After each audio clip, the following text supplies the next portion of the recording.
No, no, no. It was efficient system working, DG. Good morning, colleagues, and thank you for coming back. We appreciate those that were here right on time, and we apologize for those that we were not able to start at 9 o'clock. We made a decision at 9 o'clock when we saw the room a little bit empty that we are going to extend by 15 minutes. It is our aim today to run a very efficient train to make sure that we deliver what we need to deliver on time and allow those that are still going to go to drive home, to fly back, so that you fly and drive still during the day to avoid any dangerous roads and things on the roads. We are going to have a slight change to the agenda today. We have been joined by the Institute for People Management. The gentleman will introduce himself immediately after 4.1 to share what the Institute is, what it is doing, and how we can work together on some of the plans that we are having with the DPSA, the NSG, as well as other colleagues such as PCTA. So yesterday we had some interesting discussions. We are unfortunately still below 60 in terms of the responses from departments. We hope that and encourage you to continue with the dipstick with the information that we still require there. That information, colleagues, on the survey will assist us to zoom into specific areas that we need to do proper and structured research on. So it is quite important for us to have you respond as departments. There is always this allegation that the DPSA officials sit in air-conditioned and cushioned offices in Pretoria, and they don't know what's happening in the provinces, in departments. This is your opportunity to show us that indeed we don't know what we're doing. So don't miss that opportunity. The good thing is that last night we confirmed with PCTA and some colleagues from the NSG that the research that we have been doing to find out the training needs of the public service are actually what you are also saying are the things that we need. So there is an alignment there. So there's a serious need for us to find a way of integrating those areas that you have identified into our professional development plans, into our PMDS. We made a change earlier last year that from now onwards, the PMDS, the PDP section of the PMDS must also be evaluated, because when a supervisor and a supervisee agree that this is an area of skills development that requires development, then if there is no development, it means even in the next years, the performance will still be suffering in that specific area.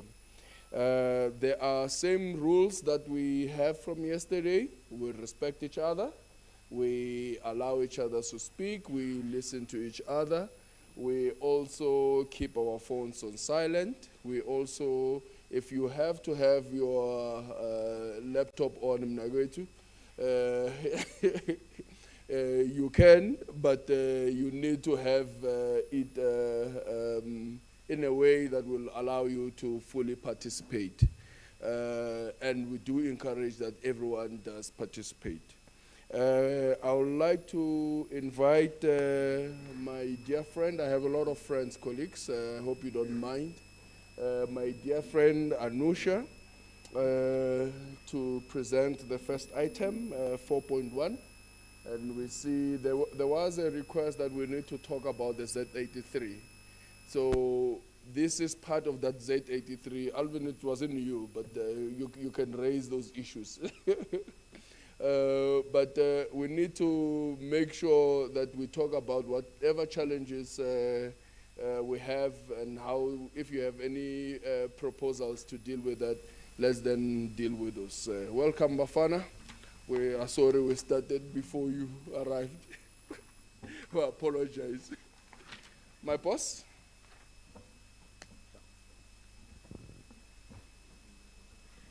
Director General, Department of Public Service and Administration, Ms. Yuliswa Makasi,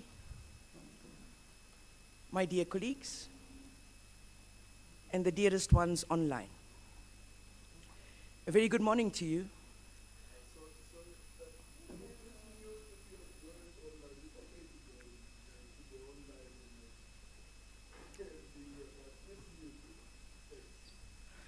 So I was a little disappointed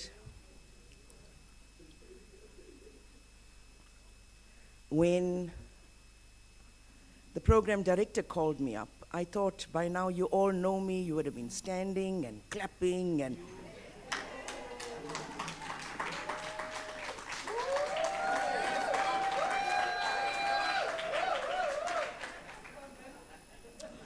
today I made an attempt, a very big attempt, to look the best that the public service could have.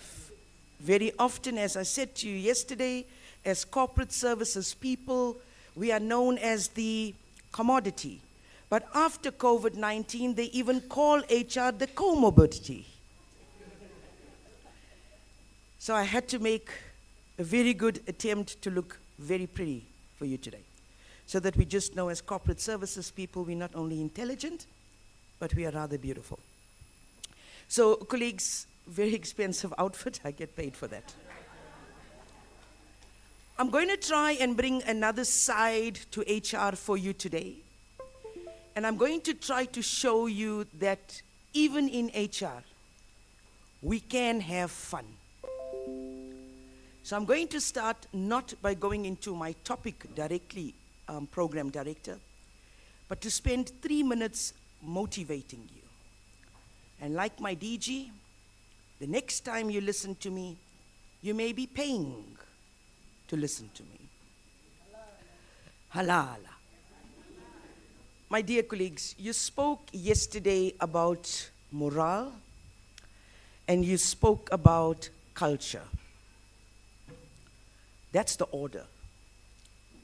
We can't speak about culture if we do not understand morale, because it is the morale that gets built over time in a department that eventually ends up into being a culture of the department. So last night, or yesterday, now you think I went home with DG, I didn't. So let's set that record straight. Yesterday the DG spoke about reflections.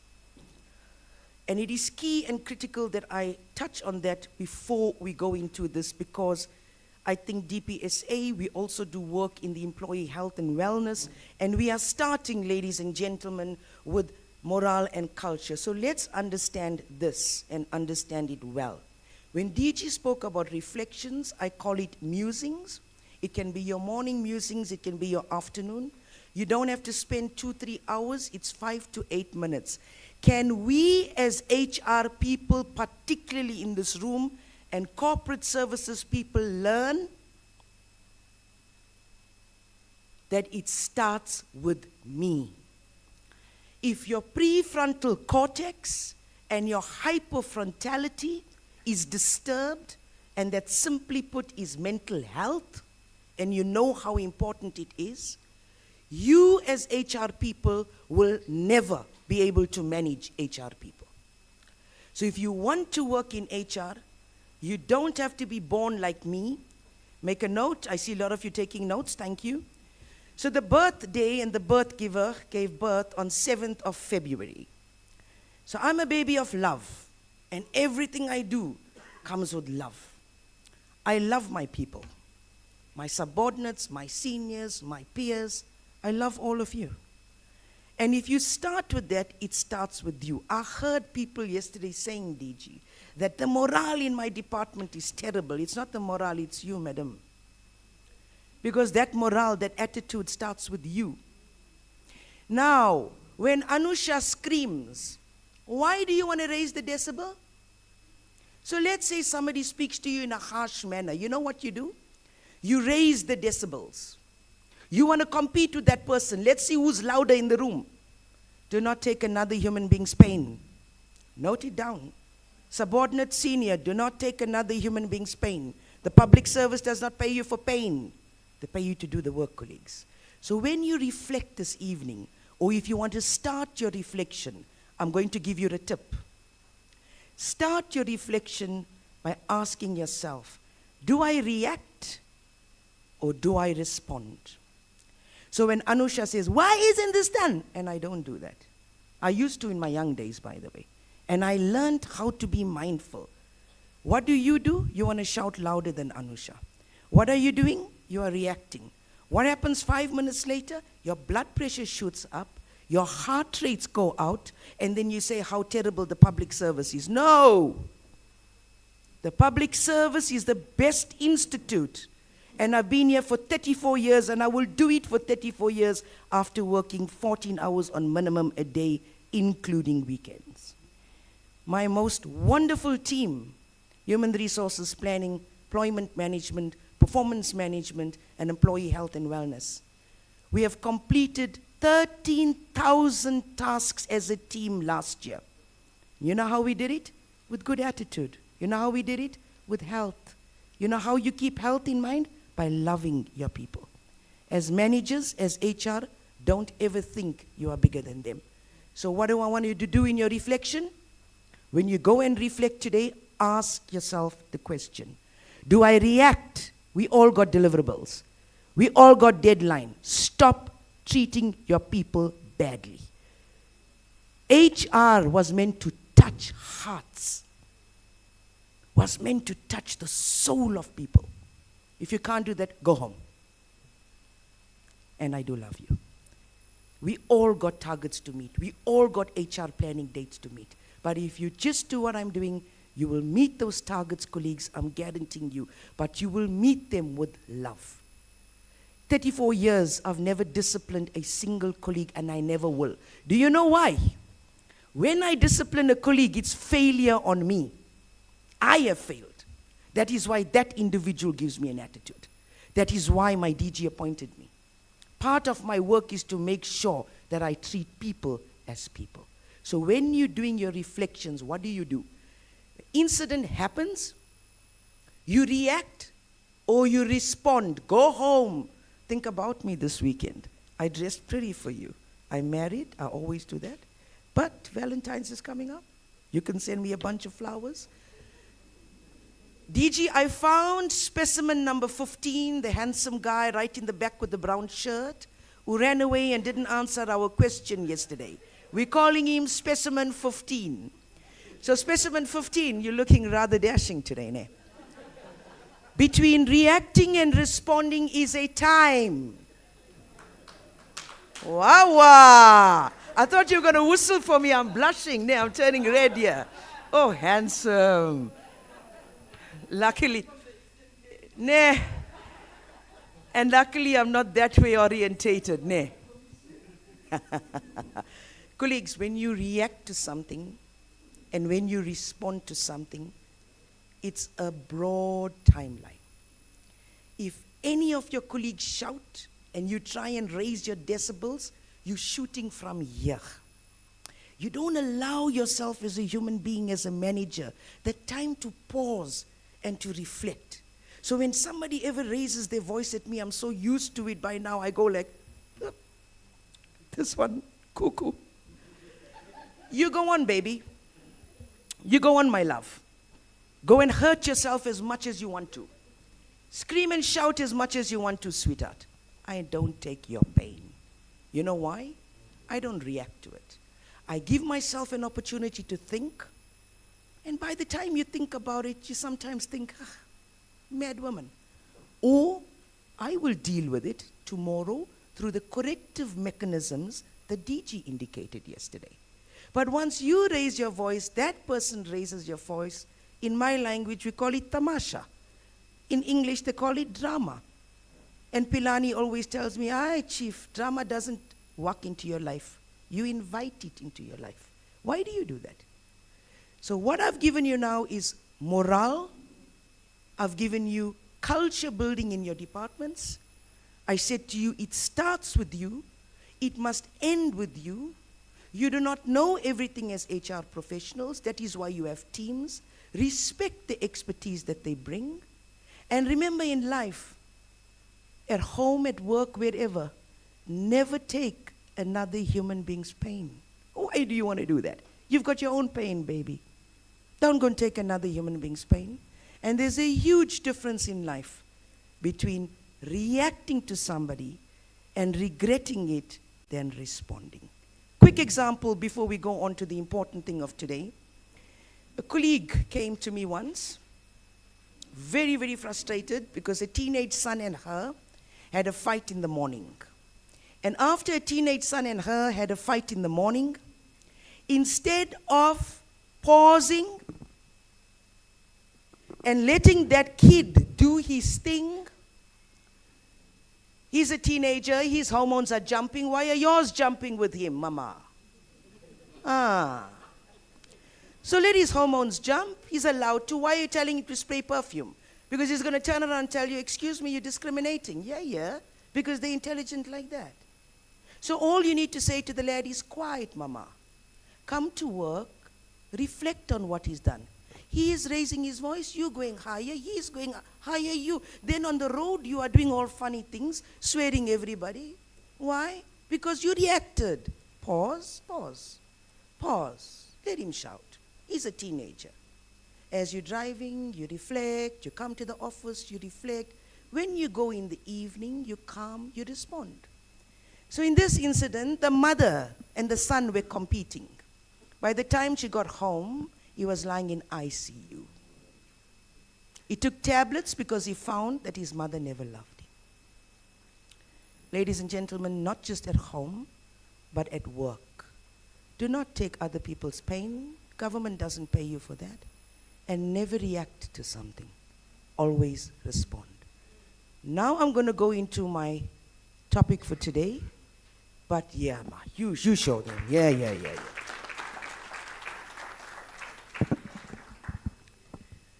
So that covers then psychological safety at the workplace, toxicity, and all of those things we spoke about yesterday from an employee health and wellness perspective, including then, my dear colleagues, how to make sure that you remain painless. All right, we ready to move with my presentation, guys? Let's hit it. 1, 2. You guys are good there? Can I go on? Colleagues, so today we're going to speak to you about the integrated human resources management and development system. But before we go into all of that, let me ask you a simple question. And let me pose this to you simply. There is something about yesterday that disappointed me. And I'm not a private sector person. At the age of 18, I joined the government. Yeah, and 34 years almost later, I am here. A young matriculant that turned into a doctor. Now that is what the public service can do for you. And all credit goes to the table there, Ms. Marianne Jacobs, my ex-boss, previous boss, former boss, manager and coach who had given me the opportunity to do my doctoral degree. So at the public service, we have the ability of taking children and turning them into doctors. But your attitude matters. So don't talk culture if you don't have the attitude. Now let's go on, my darlings. Now you see, you're going to arrange me, sweetheart. Hello, yeah. No, sorry, he's clicking me. Yeah, come.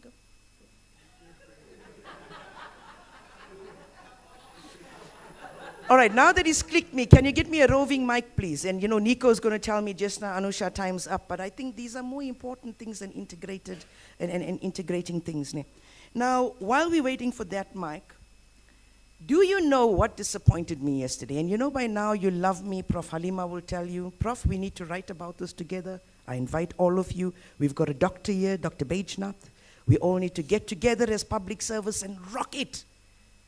So many of us sitting in this room are Generation X's. I won't say the boomers, the baby boomers, because you look, yeah, we got a bit of gray, but we look between the 40s to 50s and so on. As Generation X, are you prepared for your children? Because your children are coming into the public service. Bona. Maraish. The one who just said to you, Mama, this Samsung for Christmas is outdated. This iPhone 15, everybody in my class got 16. We're talking 17, Mama, you're talking 14. Bona. But you in the room are sitting with these uptight suits. Look at you. Nobody wants to play. Nobody wants to have fun. But you expect to manage your children. So what disappointed me yesterday a little bit, I was like, Anusha, you got a couple more years, colleagues. Over 50 now. 8 more years before I'm 60. I'll collect my 42 years check, inshallah, God willing, and I'll go home after serving for 42 years. And if I were to go to 65, my DG, together with DDG Linda, will give me the first award ever in the South African public service of having completed 47 years. I don't want that award, thank you. The point I'm making is I consistently trouble myself by asking myself, Anusha, what did you do, my girl, for 34 years? Is this the way you want to leave South Africa? I don't have children, but I have to make sure that I leave South Africa in a better place for your children. Excuse me, your children are my children. So what did you do? What are you going to do when you retire and your kids ask you and your grandkids, why are the roads so bad? Are you going to say public service? Hello, you're the public service. I own the DPSA. Do you own it? Do you own your department? What disappointed me, DG? We are 25% into the 21st century. You only got 75% more, and many of us will not be alive till the next, 100 years, century turns to the 22nd. And what are we doing? What are we doing, colleagues? I met a child recently in a flight on a business trip in December. She told me she had to take 4 jobs to pay for her studying. She's from Northern Cape and she's studying in Gauteng. She has to take 4 jobs. So the only thing I could give this little child was a book. My previous department, the love of my life, Ms. Jacobs, they gave me lots of these books, and they put Dr. Anusha Naidu on the book. How special. You won't get that. Do you know why I got that? Because I loved them. And I still do, and I always will. And all they've ever done was love me back. And I had some notes on the Women's Day event. And I took that book, and I gave it to this young girl. And I wrote a little note there about how special she is to me, but more especially to my beautiful country. And how she has the ability to make a difference.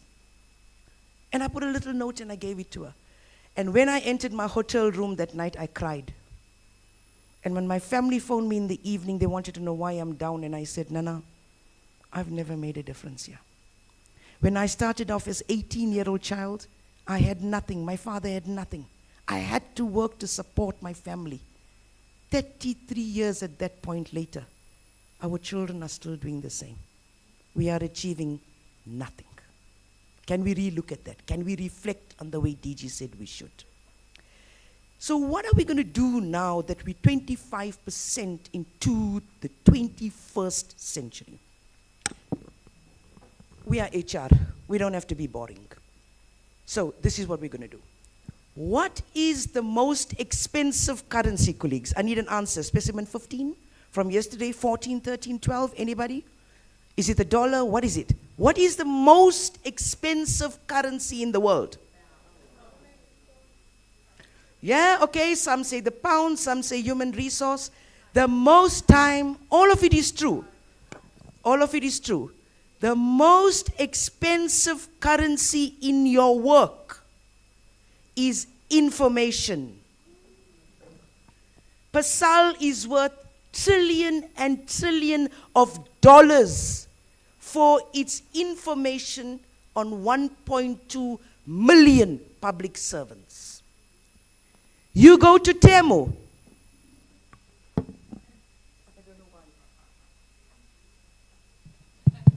I don't know why anyone will go to Temu, but anyway. Temu is Chinese. We support local. So you go to Temu and you want to buy a dress. And by the way, colleagues, we're in my topic now, ne? You want to go buy a dress.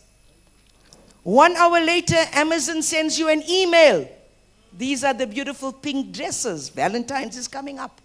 I invite you to the DPSA. Like last year, I'll be having a ball in the foyer. Come, it's free. How does Amazon know?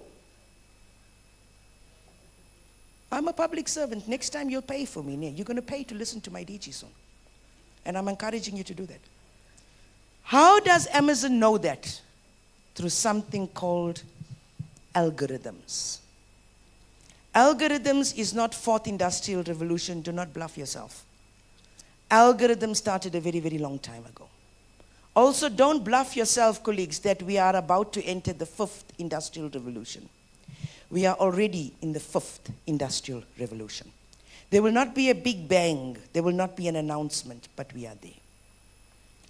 So before you ask the difficult questions, I'm trying to close the difficult questions by saying to you, any person who builds a system, an IT system, for the South African public service must be vetted, must be audited, must be scrutinized. Because if that information leaves us, somebody became rich overnight. Please understand my responsibility. I come from the Department of Trade, Industry and Competition. And a very, very beautiful woman, Yoli, my DG, took a chance on me. Knew nothing about me, never met me before. But just by this sexy voice and probably I got appointed, maybe not even here. And at the DTIC, working in HR, knowing nothing about IT, the gorgeous white woman in the back was my family, Ms. Jacobs and I, built some of the best IT systems in HR. Systems that cost over 120 million. We built it for not even 300,000. The only thing the two of us couldn't do, ma'am, is coding. And we were almost getting there, and everything else was done. So I'm coming from a field where I understand this, so appreciate when I tell you, one small touch that goes wrong will cost the public service, like the IFMS, billions of rands. My name will never go on that, because my name, like the Makazi household name, Naidu, only goes on top things. I'm not just a public servant, ladies and gentlemen. I will always be a legend. And do you know why I'm a legend? Because I'm a public servant. Give it up. So let's do this. Let's understand that the DPSA will build you a system. And we are busy building you a system. But it is nothing compared to what I've ever done in my previous department. The scalability of it, the size of it, the risks that are involved is critical. Somebody said yesterday, DG also gave an example of health. When a system goes down, lives stop. Did you think of that? It's very nice to say, let's automate. So I'm trying to answer why this doesn't happen overnight. The issue is when that system goes down, which is going to be HR equivalent of PASAL, people may not get paid. Systems are not like humans. They also shut down, sometimes quicker than us. So as we're going into this presentation, I want you to keep your eye on the ball, and let's see where we're going to go with this. But the first thing you must know is that the DPSA is working on a digitized system, but we will not make a mistake on it. The second thing is, let's correct what was said yesterday, because I think there was some slight misinterpretation. The National Treasury has indicated that the IFMS will go on. And it does not mean that the IFMS project is shut down. They have only given us a little leeway, a little deviation, so we can pursue the HRMND module of the IFMS. All right? In the end, we must be able to integrate with the IFMS and with the salary system, right? Because that's a key component. So all of those risks we would be looking at, and hopefully by 31 December, we should get something up and running. Now, the other important thing for you colleagues, never do a big bang approach. Ne?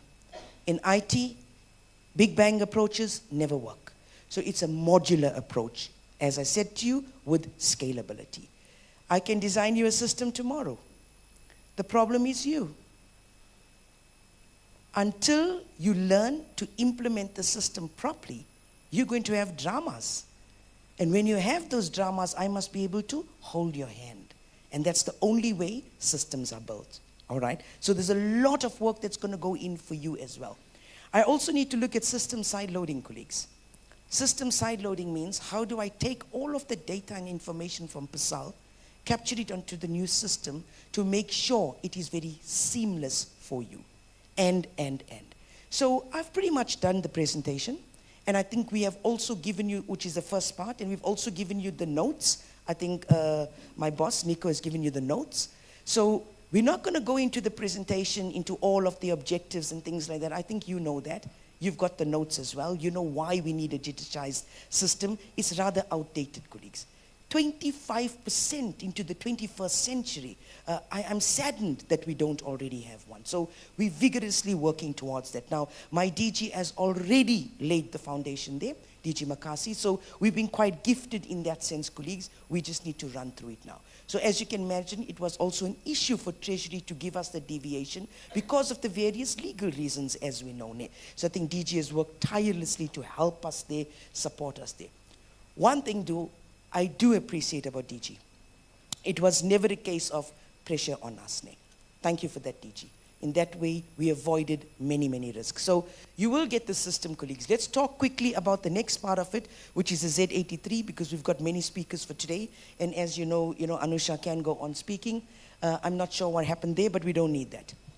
When you look at the Z83 application form for employment, for those of you who do not know, I'm not sure why you're really worried about the Z83. Z83 is important. Traffic is good, guys. Those that want to leave. Let's look at the PSVC, Public Service Vacancy Circular. You still make mistakes when you send it to me, but it's okay. You're human and we love you. But we must... that's my team, yeah? My guys. Whistle, guys. Whistle today. All right. So, let's talk about the PSVC. Let's start it there. First, we have automated it in some ways, or have gone onto social media. We've got a WhatsApp channel going. We've got 50,000+. Thank you, DG. Seems like the only human in the room that loves me is my DG. Thank you, DG. Colleagues, 50,000+, but I'm not impressed with it. We cannot have such a high unemployment rate and only 50,000 of our people on that. And I bet you the 50,000 are public servants anyway.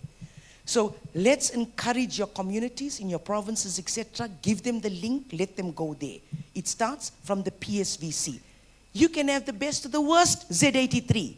Are you accessible to your people? We are not accessible to our people. So make sure we take the jobs to our people. And you know what it's going to do for you in return? It's going to grow your talent pool. Now, you want a good talent pool and you ask TPSA sometimes, guys, we're not getting the right candidates because you're not attracting correctly. I mean, I told you guys already, specimen 15 looks gorgeous today. I'm attracting. By the end of the day, specimen 15 may give me his phone number. So you need to make every single citizen a specimen 15. If our people do not get the adverts, nobody will apply. I'm not blaming them, I'm blaming you. Are you on my WhatsApp? Huh? You're not. Your communities, are they on my PS? Imagine you open it. So it's on your channels on WhatsApp. You get a notification in your inbox every Friday before 4 o'clock. You just click. Bona. You just click. Where's Kusi? She taught me that word. You just click. If you come from KZN, you'll say, click. Eastern Cape, click. Doesn't matter, you click. Now, when we are clicking,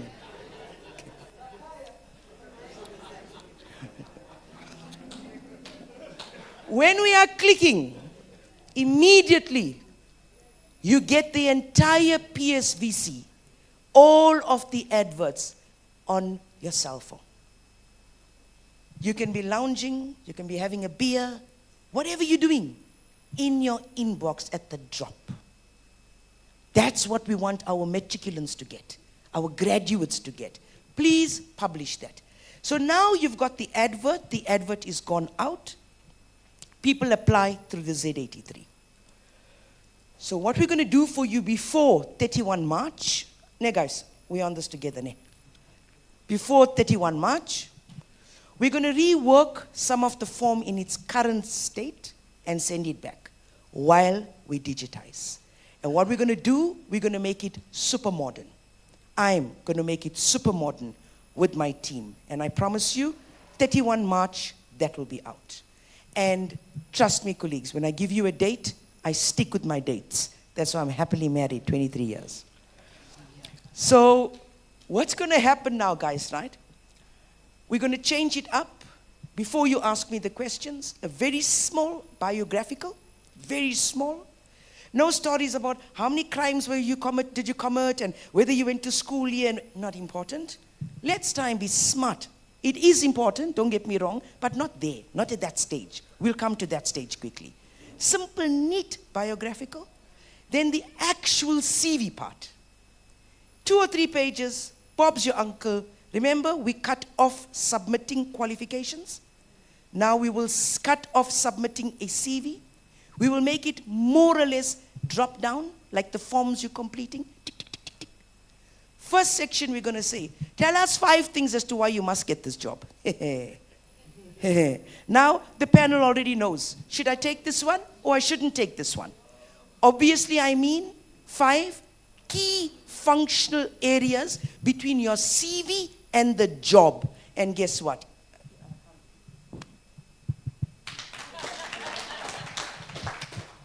And I know you'll want that.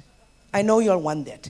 We're going to cut down the time of the panels considerably. Because looking at that, remember you don't even have a qualification now, because they only post it later or email later. Now you're looking at the first block of that Z83 and you already can start shortlisting. The next one will be similar for previous job and then previous job and finished. So DG, the last Z83 that I completed to join the DPSA, yes, I too had to complete it. It was painful. But you guys know I don't take other people's pain.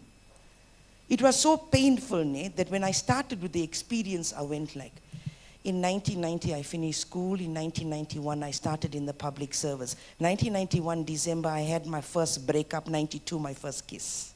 1993, then I started to become a data typist. Bona. That's the current Z83. So please, colleagues, this is what we're going to do for you, my team and I. In the current format, please accept you are rejecting. DG called me in December because one of the DGs had called my DG. And you know when DG calls, you must answer and answer quickly. I won't tell you what I was doing. That part of the time, some of us are... I'm still wondering how I never had a child so long anyway. So I was very busy there and the DG called and apparently another DG called because there was confusion on a form. And what was the confusion? It was a very simple confusion. You know that one question they ask, if you were ever to be reappointed in the public service, tick yes, tick no, you know that long funny question that's there. Some people say not applicable, others leave it blank, and apparently it ends now in applicants being rejected. You cannot reject applicants. Do we have that, colleagues? So where those questions, as an example, applicants leave it blank, Mr. P, applicants put not applicable, please do not reject applications. Also, This is not an affidavit, Bona. You're not doing an affidavit for a court documents that every page must be initialed, and if you don't initial, no. The fact that the person signed the second page, is that not good enough? So you're robbing me. Think you, because you think you know all the answers to Bona. Think you applied for a director post or chief director or DDG, and you got rejected by your DG because you didn't initial, you were rushing or whatever. That's sinful, it's painful. Don't do that. So there's certain information on the Z83, like you must put your ID, you must put your name, you must sign. You can say as per CV for certain things. Don't become robots as human resources, become people. Then you're going to give your DG wrong advice, and then your DG is troubling my DG. Nobody must trouble my DG. She's precious. Ne? All right, colleagues, that's where we're going to leave it. You know everything. You've got the documents. You can read it. That's the most important thing about the Z83, and I told you it's going to be smart. In closing, I must leave you with this.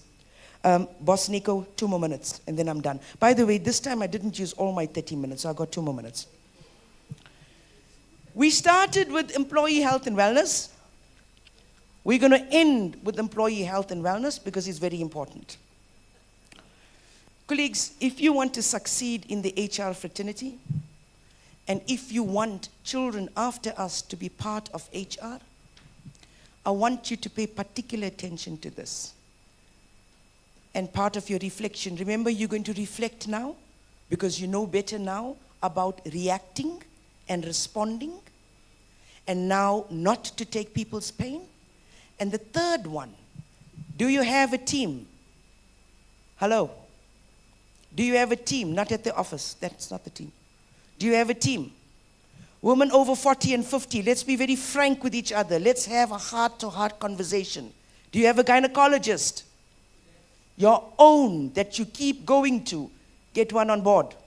Do you have a psychologist? As HR professionals, we must encourage people to go to a psychologist. I do that from time to time. That is why you see I am here. That's why I own the world. That's why I can preach to you. Number 3, do you have a coach? Do you have a coach as HR professionals? And I was gifted that I was given the opportunity at the DTIC where I was coached, thank you Ms. Jacobs, for 1 entire year. 6 private sessions and 2 group sessions by a coach. And that taught me how not to take pain, how not to react, and how to respond courtesy of the government. So I want to encourage every single one of you to form your own team. I've given you ideas of your team, and I want to encourage that you go to the right coach. Please. Very often we go to private sector coaches and they cannot help us, and DDG Nico or my boss Nico, we need to as HR at DPSA start to put together names of companies and people who are ex-DGs, heads of departments, and DDGs to coach us.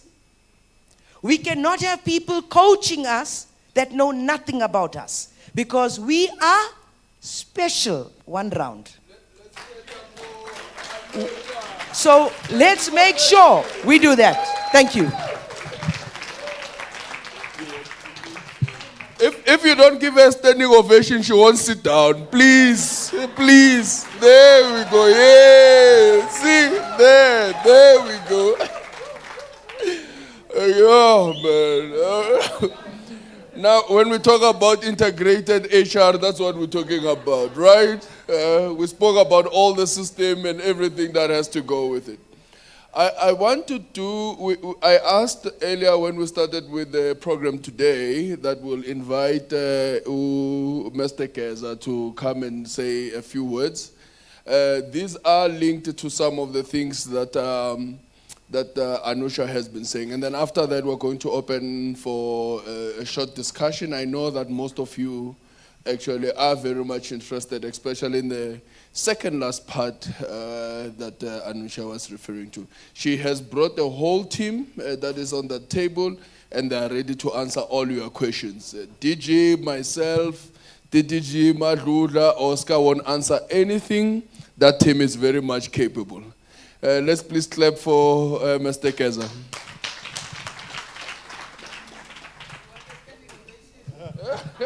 No, thank you so much. My name is Luyolo Geza. Very difficult, maybe a very good morning to all of you, and all protocol observed. My name is Luyolo Geza, born and bred in the Eastern Cape, studied UPE at the time and started to work at Delta Motor Corporations. It's very difficult, please bear with me, it's very difficult to do your own introduction. The mic, all right. So born and bred in PE, started to study my degree, first degree, Nelson Mandela now, but it was UPE at the time. Then work at Delta Motor Corporation, Volkswagen. So I've worked both for private sector and also for the public sector. Public sector, I've worked for SARS, when SARS was changing to basically automate and change their space. I've worked for Gauteng Partnership, I've worked for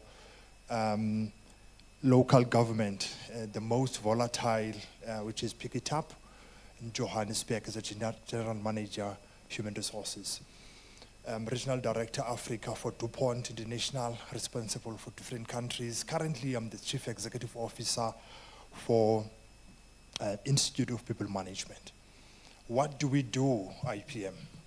IPM, we keep HR professionals and people managers. Recording in progress. And when we say people managers, we mean if you go to the CSIR, and for my career since I've been there, I've done the succession management, change management when Dr. Sibisi was there. I've worked for the CSIR. So if you have a PhD, nanotechnology, CSIR, he's leading a team of 50. He's a PhD in nanotechnology, a PhD in physics. But he does not know or does not have the proper skills and techniques to lead people. He might not have proper skills also commercially, but you know physics. Same with attorneys, same with the number crunchers, with your chartered accountants, but you find all of these professionals leading business units. And it's dangerous. Because when is the proper time to have that crucial conversation? You don't have the toolbox, a proper toolkit to have a crucial conversation without breaking down somebody. And in most cases, when it is like that, the tendency is to make the problem to disappear. And then the result, someone has been harmed. So Institute of People Management, like if you look at the doctors, they have CBT points to be current so that they can be able to practice. Your pilots, they do recurrent training, they have CBT points so that they can be able to fly an aircraft from Johannesburg to New York. If they are not recurrent, they are grounded, they can't fly. Your tax consultants, also. Your attorneys, also. But in HR, we do not have that. And it's very critical. Because it talks about competence. It talks about being relevant. We are in volatile times. We are uncertain times. Change is almost an everyday thing. So we cannot afford to be incompetent. And we're not saying we are incompetent, because the same university that from someone who comes from UP or Nelson Mandela now goes to a private sector, the same person from government comes from the same university, he might also be a cum laude. But I did my degree in the 90s, my honors in the 90s, my first master's degree in the 90s. Do I still relevant? I was just talking to somebody yesterday to say, I submitted my assignments handwritten. When I did my MBA, it was online. So is that degree still relevant now? No, it is not. So how do we then, as the state talks about professionalization of the state? Yes, last year I was invited to Botswana. Botswana government is pretty much doing the same thing, professionalization of the state. But they've got Vision 2026, 2036 I mean to say. which is 30 years or 12 years from now, 11 years from now, they are changing Botswana from a low economy country to a high economy country. They've got about 6 or 8 pillars, I can't remember, but one of the pillars is to ensure that human capital, people management, professionals within the state are professionals. They are certified, they're competent, they are relevant, and they can be able to deliver the agenda. How do we do it here? Our institute ensures that you are relevant in terms of what are the HR trends at the global scale. What are the HR challenges Africa level?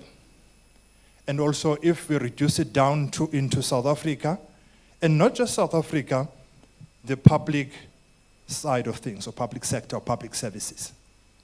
Because it's very important that you understand. And fortunately, I have been there. I have worked for national, state, or government. I've served my term. I've served in terms of the private sector. So how do we do it? We ensure that you have the proper skills in terms of HR and also people management.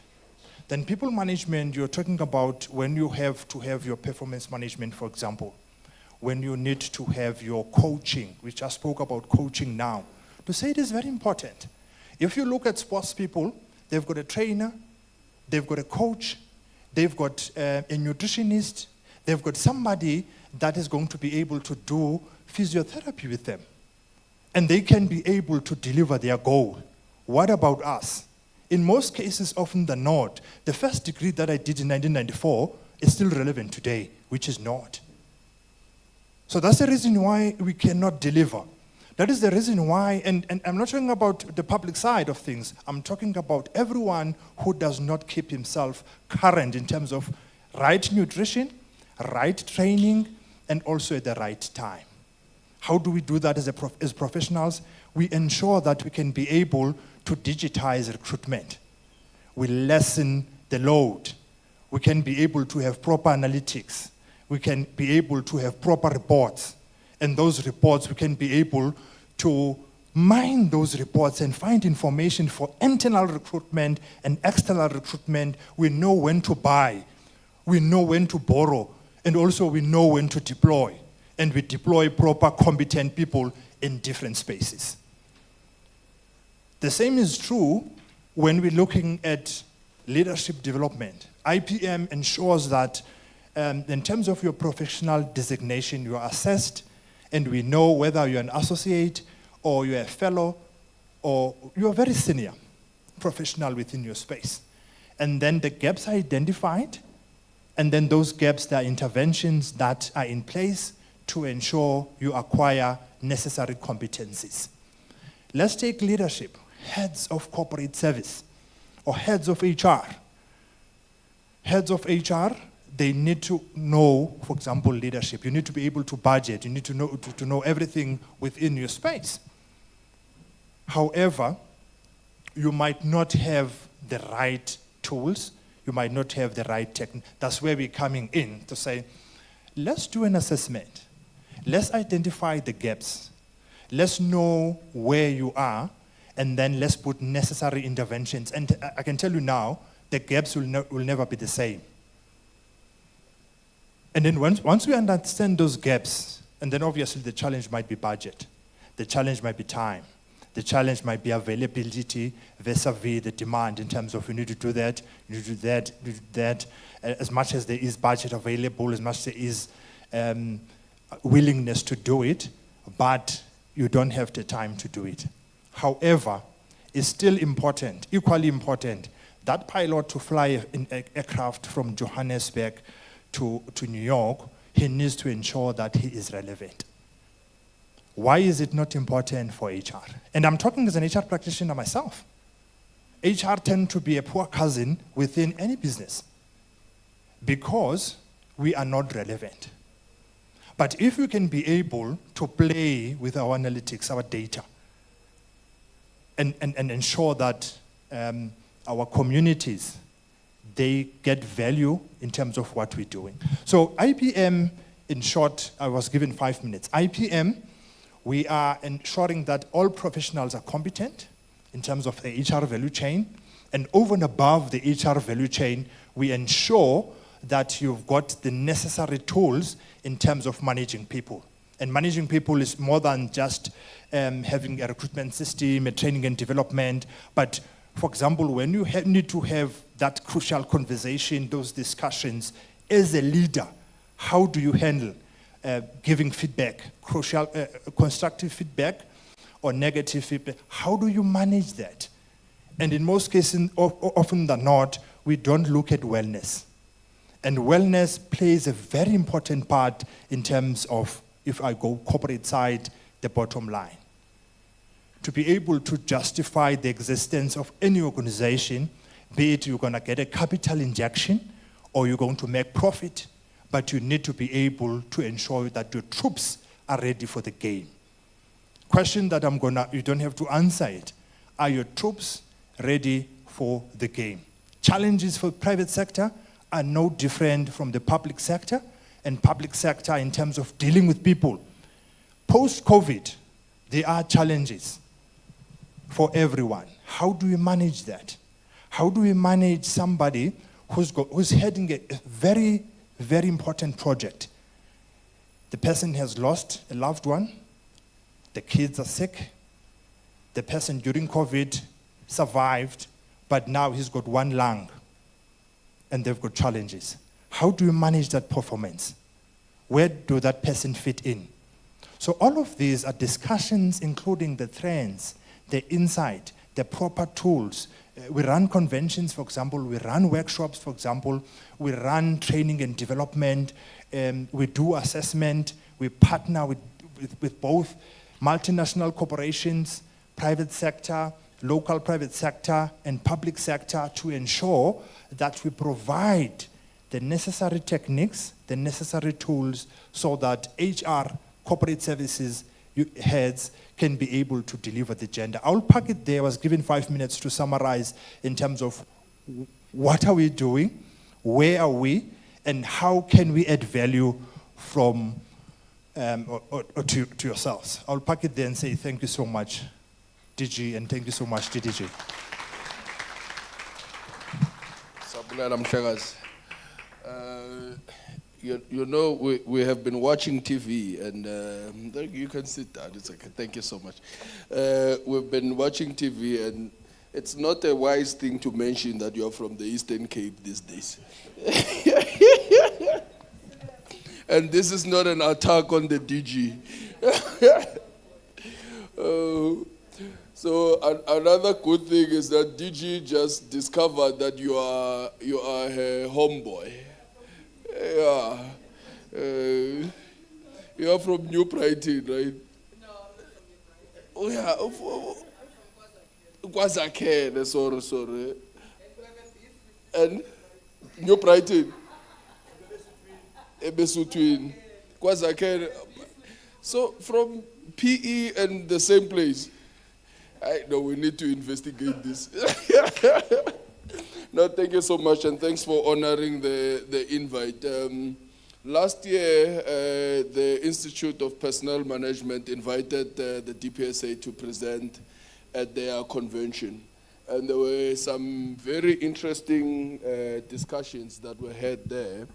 And we thought that they are an institute that they have some interesting research, and they are an institute that we thought we can have some engagements with as the public service to see how we can keep ourselves at the top of new developments in human capital management systems and so forth and so forth. So we are very thankful for that. Colleagues, I want to open for a few questions, comments on the two presentations. If you want to make a comment on Mr. Geza's presentation, you may, but it was just about sharing. I think the key issue is the one from the good doctor and the colleagues there. Whilst we are still waiting for that, there were some questions. If we can identify hands in the meantime. Okay, there we go. Yesterday we started from this side, so today we'll start from this side. Is that okay? We'll try to balance it out a little bit. Prince Tumelo, we have another mic here that we can use so that colleagues can, okay, good stuff. Mr. Chabani there, we can start with yourself. Please hold on. There's one. Okay, let me do the numbers. 1, 2, 3, 4, 5. Okay, I think that will be fun. We're just going to do one round, and we'll leave it at that. Okay? And, oh, sorry, before you answer, there were some questions that were asked yesterday on the issue of sectoral targets, the issue of benchmark posts. Well, there was a request that we must invite the National Treasury to come to talk to us about early retirement. That will be for the next thing. And then the hard book link will be shared on the WhatsApp group today. It should have been shared already.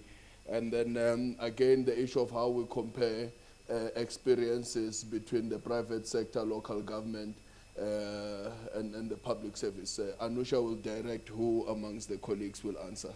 All right. Thank you. Mchapsek? No, thanks, Program Director. My name is Percy Chabani, Fund Department Fund Benel and Sesake. I come from Kwamakaki, PE. That was on the lighter note. Mine is a comment. Mine is a comment, Dr. Anusha. The unintended consequences of applications without submitting qualifications. For political expediency, yes, it was fine. Just to think about our people, to say they spend a lot of money going there and there, just to certify these things. They better bring it during the day of the interviews if they are shortlisted. But we run the risk of running with plus or minus 16,000 applications of people who have misrepresented in their CVs and the Z83, only to find that you have shortlisted them. Out of the entire group that has been shortlisted, 90% of them have misrepresented. Yeah, for political expedience is fine. But for administrative issues, it creates an administrative bundling. Dedicated employees within corporate services do their best to make sure that they comply with enabling policies and requirements and everything. So this is something that we need to look at very sharply so that we don't find ourselves burdening these employees. That's a comment. It's not a question. Thank you. Thank you. No, it's a very valid comment. I think even the PSC will be making, Amanda, he will be making some comments on that in your presentation, correct? All right, thank you. Number 2, thank you, Mchapseki. Thanks, Program Director. My name is Matilda Mokhodzi. I work for Department of Roads and Transport.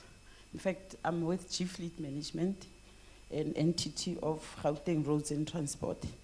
My comment is on the IPM, and very much interested because I've also, I think, spent half of my career in private sector, and I've been a member of IPM, and I know the benefits thereof.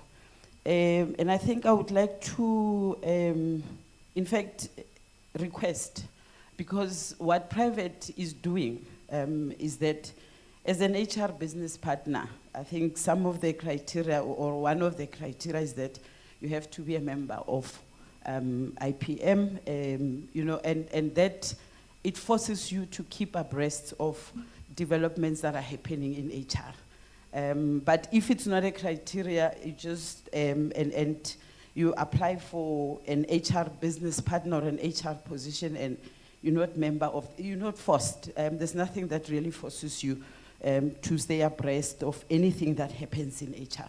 So I know the benefits of IPM, and I would love really to, that we look into that and look into the people that we bring in HR. We battling, some of us, we bleeding in terms of the capacity in HR. And this is the one area that I think we can capitalize on. But I would like also to ask a question around South African Board of Personnel Practice, Mr. Geza, in terms of the relationship, because I've heard him talking about that IPM, they do assessments and determine whether you are an associate or a professional or at those different levels. And I thought that was also done by SABP. So I would like to understand the relationship of the two professional bodies. Thank you. Thank you so much. Before we go to number 3, there's a Jeep, silver Jeep with a number plate CS49NMGP. We understand that it's hot, so you have left the car with the windows open. It is making security to be anxious. So if you are here, please, you can close the windows, so that the security is fine. CS49NMGP, it's a silver Jeep. Thank you. Please go ahead, ma'am. I think the Eastern Cape is here today in numbers. Ngwase Eastern Cape, ngwase Goli. That cheaper. Kusuka nini? My name is Mandu Menze from Gauteng Provincial Government. I'm from Gauteng. Office of the Premier. I've been triggered by Umkaya's presentation. No, it's a trigger.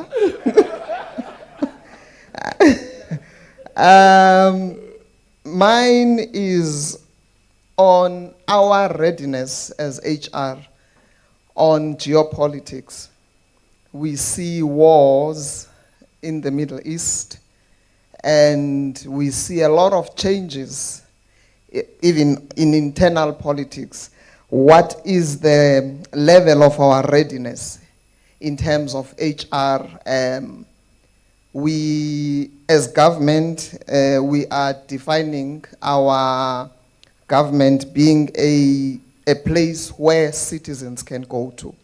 But the truth is, the climate is changing, and we saw the fire in California, and that can happen.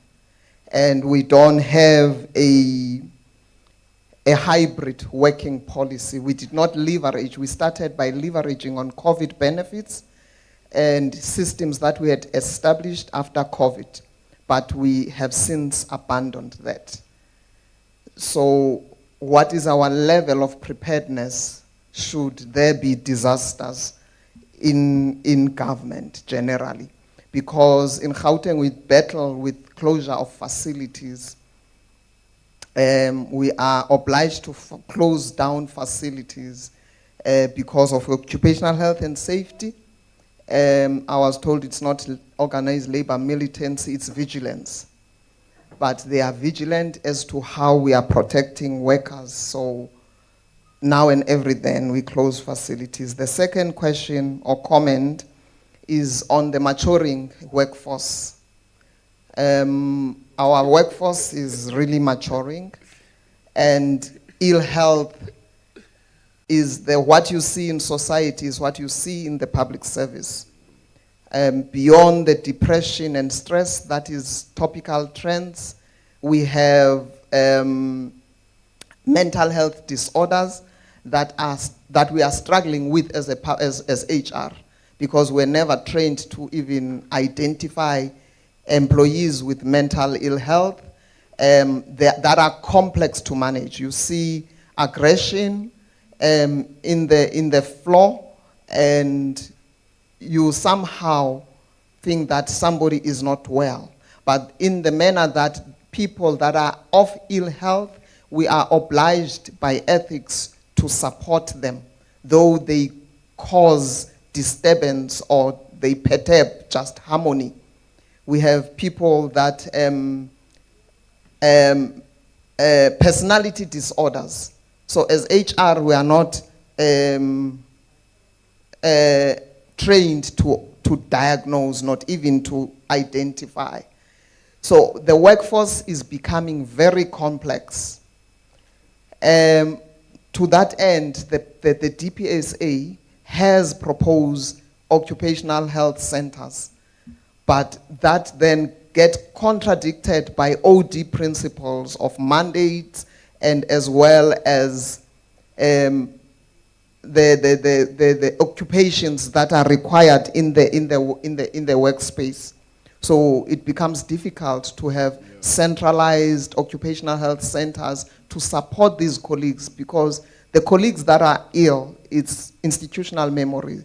It's people that we really want them to be productive. So, Thank you. Thank you. yes, thank you. This is my friend, so I can say thank you to her. I told you I have a lot of friends in this room. That number 4 was there. We also worked very well together when we were in Gauteng, in the office of the Premier. We used to go to fights with some people together. She was in my camp. Please go ahead, sir. Thank you. No, it's not factionalist, it's a camp. No, thanks. Morning, DG and colleagues. My name is Nakampi Mohale. I work for the Office of the Chief Justice. I just want to comment on digitization. First, I will want to know, while we are, because I've seen a lot during my time in the public service, I've seen a lot of systems coming in, and not that because I used to work for Gauteng, but Gauteng procured SAP, though it's very expensive, but I think they are doing very well with it. Yeah. And my concern when we digitize Anusha, are we making sure that there is interface into the legacy system? Here I'm referring to BES and PESAL. That's the first thing that we need to know, whether there are going to be interfaces. Besides, how will we assure integration? Because already I know insofar as recruitment is concerned, many departments I have already implemented some systems which they've been facilitated by IGS or funded by IGS. So just my concern is integration of all the systems and interface into the legacy system. Then I come to the Z83 also. When we make it digitize, you know, many departments are not meeting the targets on people with disabilities. And the reason for that, we think that when we advertise a post, those people are able to access it. But I just want to share with you that I'm from Tembisa, though I grew up in Limpopo. My home is in Tembisa. Our people don't have the data to access the people we want to, to create jobs for them. They don't have the data. Let's not think that all of them, they will be able to access. I'm not trying. We must just take that into consideration, because at Gauteng, I was able to meet that target because I asked my HR director to please also include the homes where these people, reside. And then, by the way, the unions wanted me to be fired because she, contacted all the homes, so way to, Davidton. But unfortunately, the only ones those who responded was Tembisa. And they thought maybe I'm getting something. Then I told them, they tell the MEC to fire me. I said, you can fire me. I'm already poor. You are going to make me worse. So the last thing before you say thank you to me, the last one. I wanted to say another investigation. The last one, I just share, what the colleague has just said here between IPM and Institute of People Management. Because what he has been mentioning, I know people management are doing the same. And then, you need to pay a membership fee. And then it can be expensive for us, even if the department decide to pay for people, which is not, it cannot be the case because of the financial status of the government. I like integration, hence even my master's, dissertation, the title is about integration. Just think about integrating with IPM, please integrate with people management and do one thing for all the HR community. Thank you very much. Thank you, Mkaya from Limpopo. Amandla.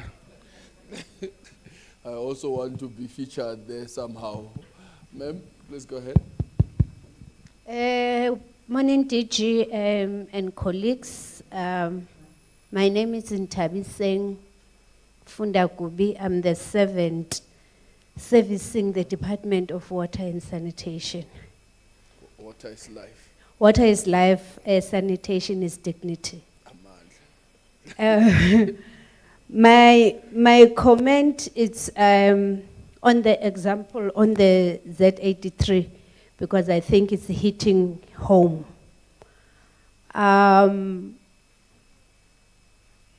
What the Honorable Doc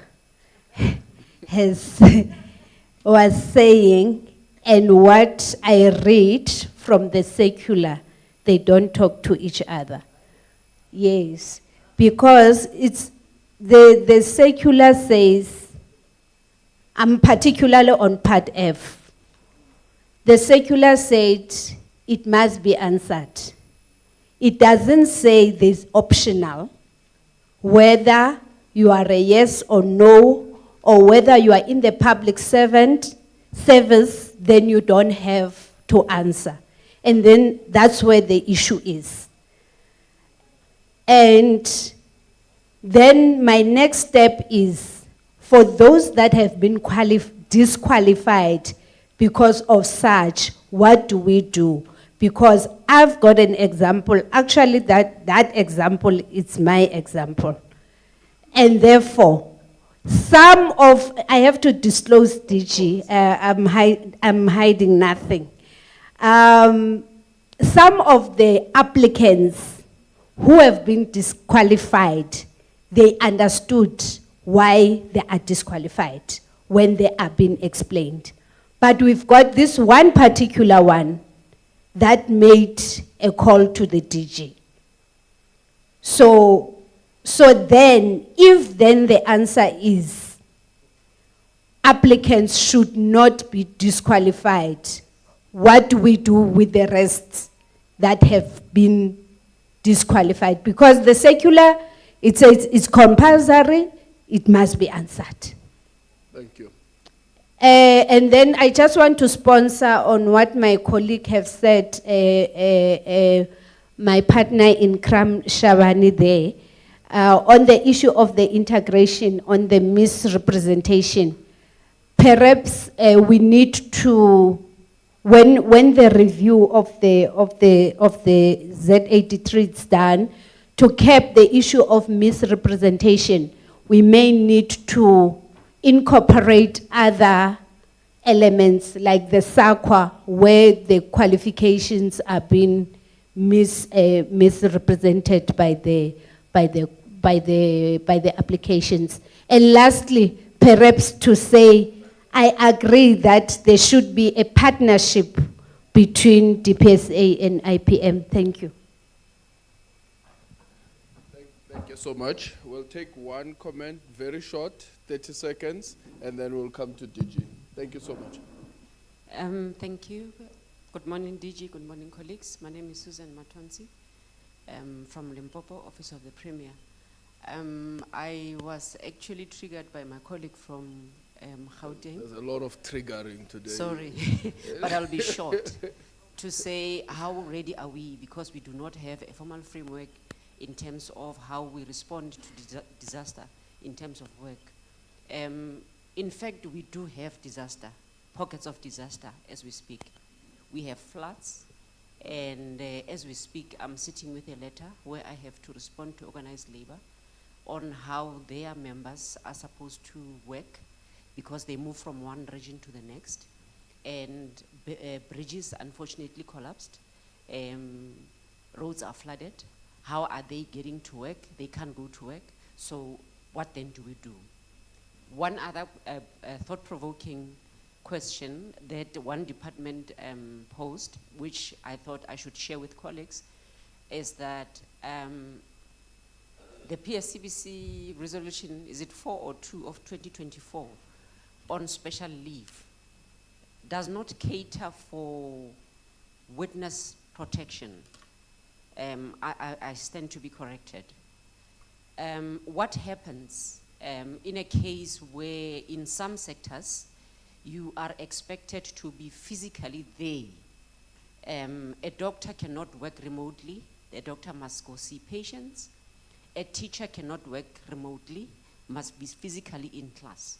Now, if you are to be in a witness protection, what then happens?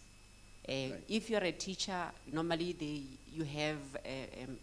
Thank you. Thank you. Thank you very much. It's a very clear question. Thanks. DG, you want to sponsor some responses? Okay. Yes, I just want to clarify that we don't take decisions based on political expediency. I feel if I don't clarify this issue, you will believe it, that's how it is. And to my colleague, Chaps, there's no political expediency here. In fact, the feedback we got from HR managers or HR people was that because we're using emails, we don't have an online system to do applications in most departments, like my department. We don't have an online system. They have to work through whatever the number of applications. And because we said now we're using emails to handle applications, so the attachments, qualifications and all these things, some of you have qualification certificates like a Bible. 3 days certificated, IPM, 20 days there and whatever. People add everything. So the request was that, hence we ended up saying you don't have to include qualifications as part, because some of the HR people say when we receive these emails, we have to print them. And as part of our quality control, when we print, we have to print everything. So it creates more work for us, but also it also creates an opportunity for documents of people to be misplaced or mixed up and etc. So then after a long discussion at DPSA, then we said, yes, let's take out the issue of qualifications when people are applying, but they must bring them, I think, when they come for interviews or something like that. But I think let's take the feedback that that is not working, and then colleagues will have to go back and see what to do. So it's not a political expediency thing.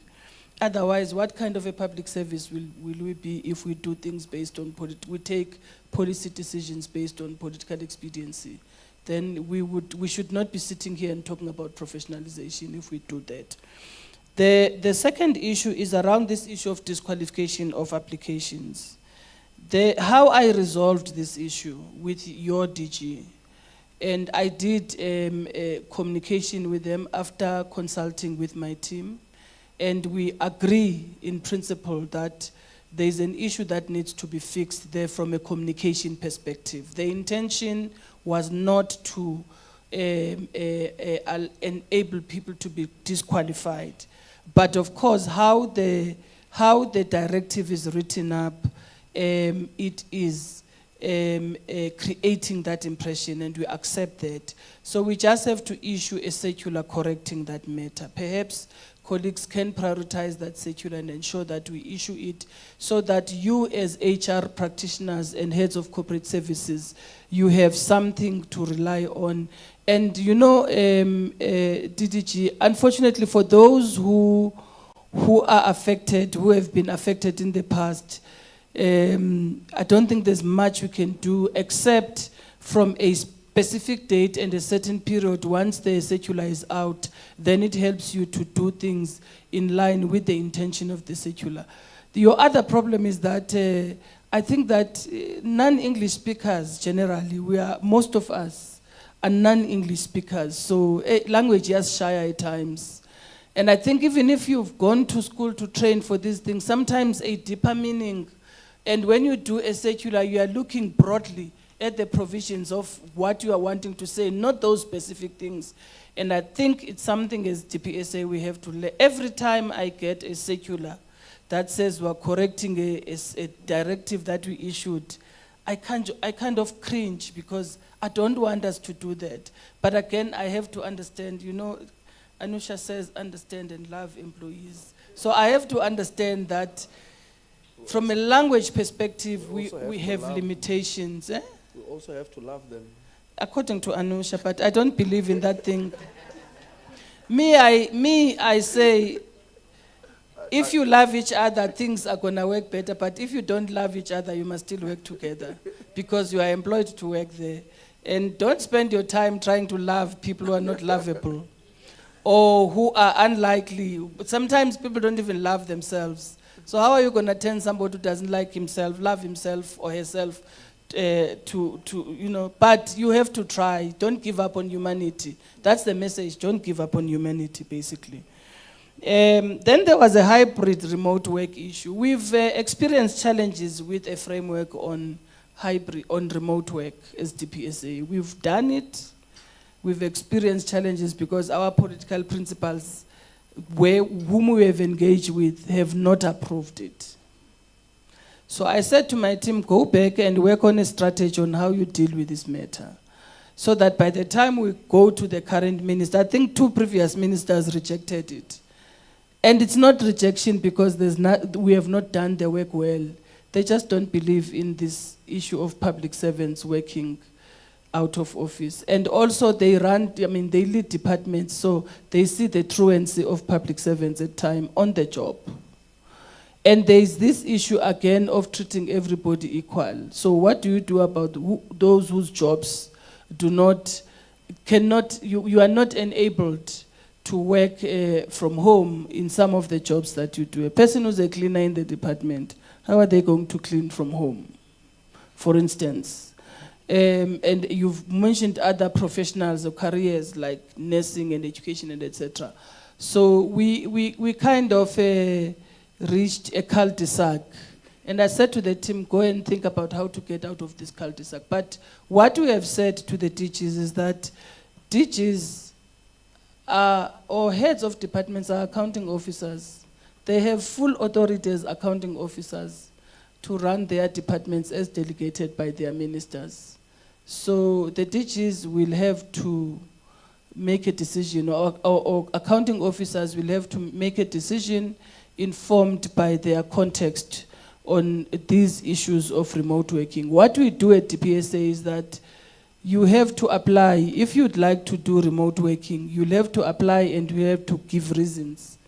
And if your reasons are valid enough and have gone through scrutiny, you're going to, maybe you'll be lucky to get approval. But Thank you, DG. yes, so that issue is an issue that needs attention at that level. I think the issue of witness protection is the last thing I want to talk to. The issue of witness protection, I think we must take it to Dr. Salomon's unit, technical advisory unit.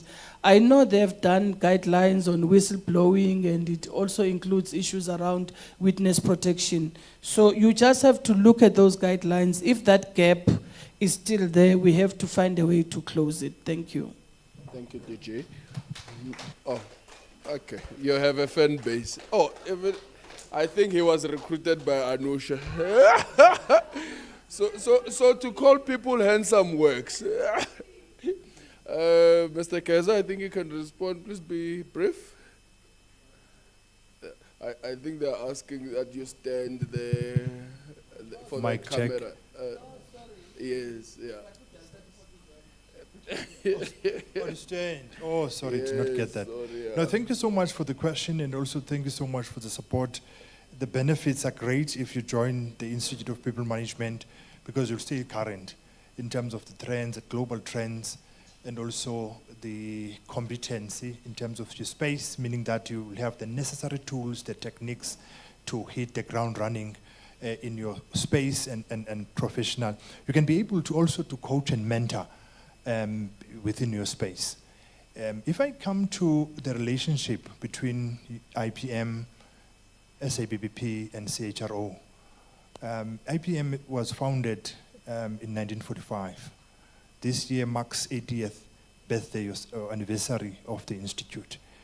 SABBP came from the IPM. We work together.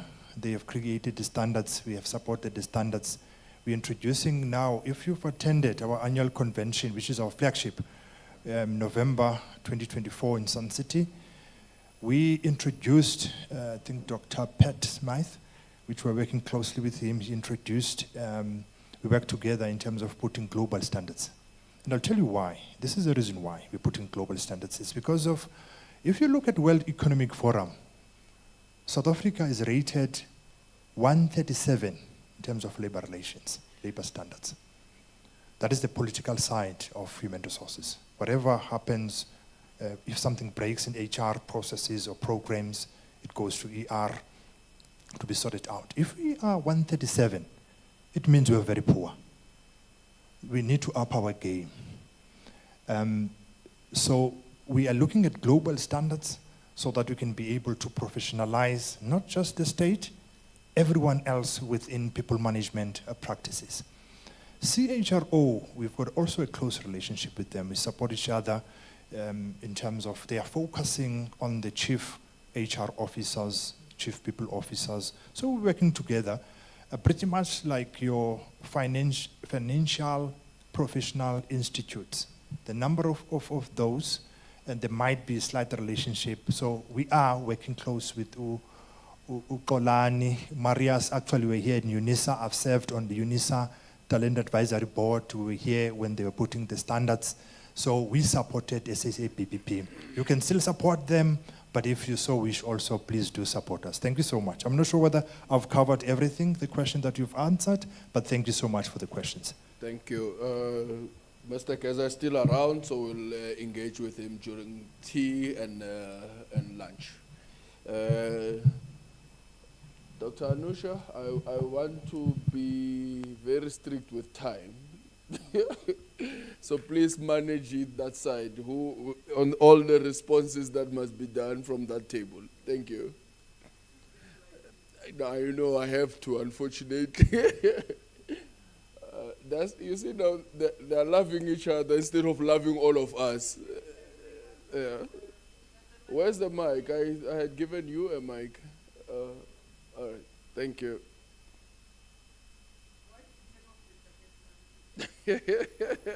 Now that's gaslighting. Okay, colleagues, I think why we stood up was to say thank you so much to our DG for answering all of today's questions. So we're not going to get back to you on that in the interest of time, but you know our email addresses. We urge you to invite us to your office, of course on your cost with lunch, but we would come to your offices and help you wherever we can, or we can meet on Teams. Pop us an email. We're here to serve you. You are our clients. That is all from my side, but the team also advised that I should make a suggestion to you. Please love at the office, but do not get caught. Nay, you don't want to get caught. So on yesterday's 2 questions, you were supposed to be laughing. HR, don't be so tight, nay. Laugh. The second one, we almost done, is yesterday's 2 questions that are left over. I'm going to hand over to Mashenge and then Mr. P to do it. Over to you, Mashenge.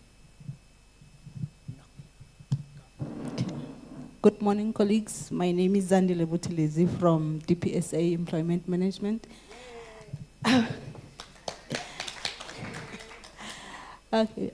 My response is from the colleague who asked that how do we identify the experience from private sector and public sector when it comes to the experience of the experience requirement of SMS or MMS requirements. So my explanation to that would be that the directive does not explicitly provide for SMS or MMS titles. It says for level 13, 5 years experience at middle management or senior managerial level. Then it goes further to say at level 14, 5 years of experience at senior managerial level. So there is no mention of senior management, SMS or MMS. So that's what departments, when they advertise, they would write they want SMS or MMS. So we have went further to give a direction on how this experience can be identified. On 1.16 of the directive, we do give some few, I'm not sure if I can read because of time. We do have some pointers. We say 4 assessment criteria in determining senior managerial experience. You can look at how the applicant's managerial ability. You can look at the fiscal and budgetary capabilities. You can look at the leadership track record and strategic expertise. And also we say you can look at the applicant's role in previous or currently occupied positions. So this information, you find it on the CV of the applicant. And also, if you want to identify middle management experience, we also explained, or we provide a directive in 1.17 of the directive that for purposes of appointment into SMS at salary level 13, excluding those that have been centrally determined by the MPSA, you can look at the following when you're assessing the CV: the span of control, how an applicant has been involved also in budgetary process, in financial management. You look at how an applicant has led in the previous or current job, also looking at the complexity of the post the person is occupying or have previously occupied. So the long and short is that the directive does not say SMS or MMS, it says middle management or senior managerial level experience. Thank you.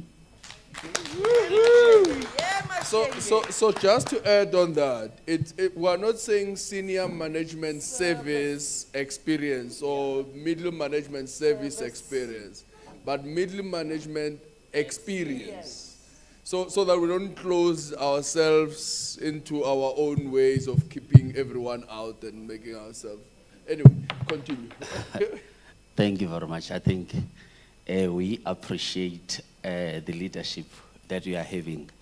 This kind of platform of standing in front of other people and this opportunity, it's a great experience for the colleagues, and we stand confidently that any of our team can answer, you know what I mean. And the chief, you know what I mean. Yeah. Thank you very much. Colleagues, from my side, my name is Pilani Mweli. I normally reject the deviation until the DG says, why are you guys always rejecting? But it's fine. All right. Colleagues, regarding this one of what you call the benchmark post for provincial treasurers. In 2020, there is a circular that was issued by the unit JE. One of those job descriptions are on the TPSA website. When you advertise, we expect the JE personnel in the departments to go to the TPSA website to extract the job description with the minimum requirement or inherent requirement of those jobs. They are very detailed, so those job descriptions are there. And as part of the advertisement, the JE team need to satisfy themselves that the advert complies with those job descriptions. But what we normally see without running away from taking a responsibility when we're advertising, unfortunately, when you deal with advertisement, we deal with almost 400 posts. Sometimes it's difficult to go into the system and have all those job descriptions of these posts. But we have minimized the risk or the inconsistency in number of areas. For example, the OSD post, as well as the admin clerk. Those are centrally determined by TPSA. Then we'll then go back now as a team. We've learned from the DG that sometimes we need to admit where there is a gap and you acknowledge that gap. So when OTG was commenting on the Z83 issue that was raised by the colleagues, so we are also saying we will go back and work with the team that deals with JE and the department and ensure that we create more awareness in terms of the availability of source document that they can use when they advertise. Because at the end, maybe we might not be able to pay attention to details and know all inherent requirement of the jobs for the public service, but the honor is with the heads of corporate services. HR managers, they must also take the responsibility and ensure that the posts that are submitted to DBSA comply with the set standard and norms. Thank you. Thank you so much. Yeah, well done. Thank you, guys. Well done. Sorry, Anush, I think before we move from that one, I think when you issue the circular clarifying the issues on the Z83, I think you must also include the issue of compliance with the directive, especially on the issues of benchmark positions. Because I think the issue is that it's not that they don't know, it's that some are not complying. Sure. All right? Sure. That's the, okay. All right. Thank you Sure, so will much. do. Thank you. Yeah. Thank you, colleagues. Thank Oh, you see, You have 1 DG, minute. sorry. They want the answer to who Oscar and them. I see DDG Dumasani is not here on age 55, what the packages look like. I have already clarified that. I said we're going to invite National Treasury and we'll have a discussion in the next forum. We're not going to discuss and exhaust that one here. I can see a lot of people that qualify for that. So there's a self-interest. We'll have to take a break now. We'll have more engagements after the break because we're a little bit behind time. There was one last question though on the issue of LLB interns and how you are going to manage the stipends and the work streams in LLB. So the response from the remuneration team is that we must look at the nature of what the department needs and requires and whether you have MR1 posts within their establishment. And then after that, you must follow normal recruitment and selection processes because it is a different dispensation that you would have. I see a lot of you nodding, so you already knew and agree with it. Okay, thank you so much. Let's take a 10-minute break, please. Have some coffee, let's stretch, and then we'll come back with the colleagues from, with Amanda and Logovu to make presentations. Thank you so much.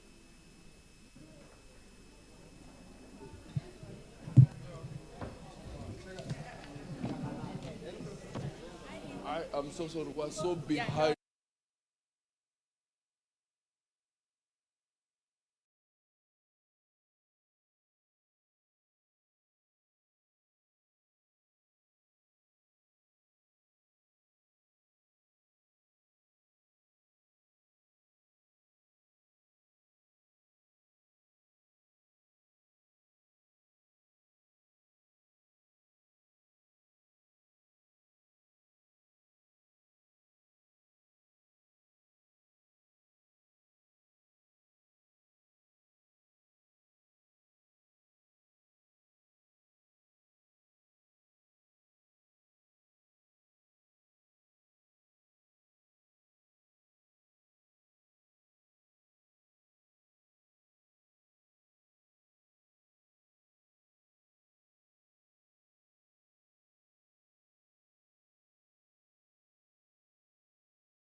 Yes, yes.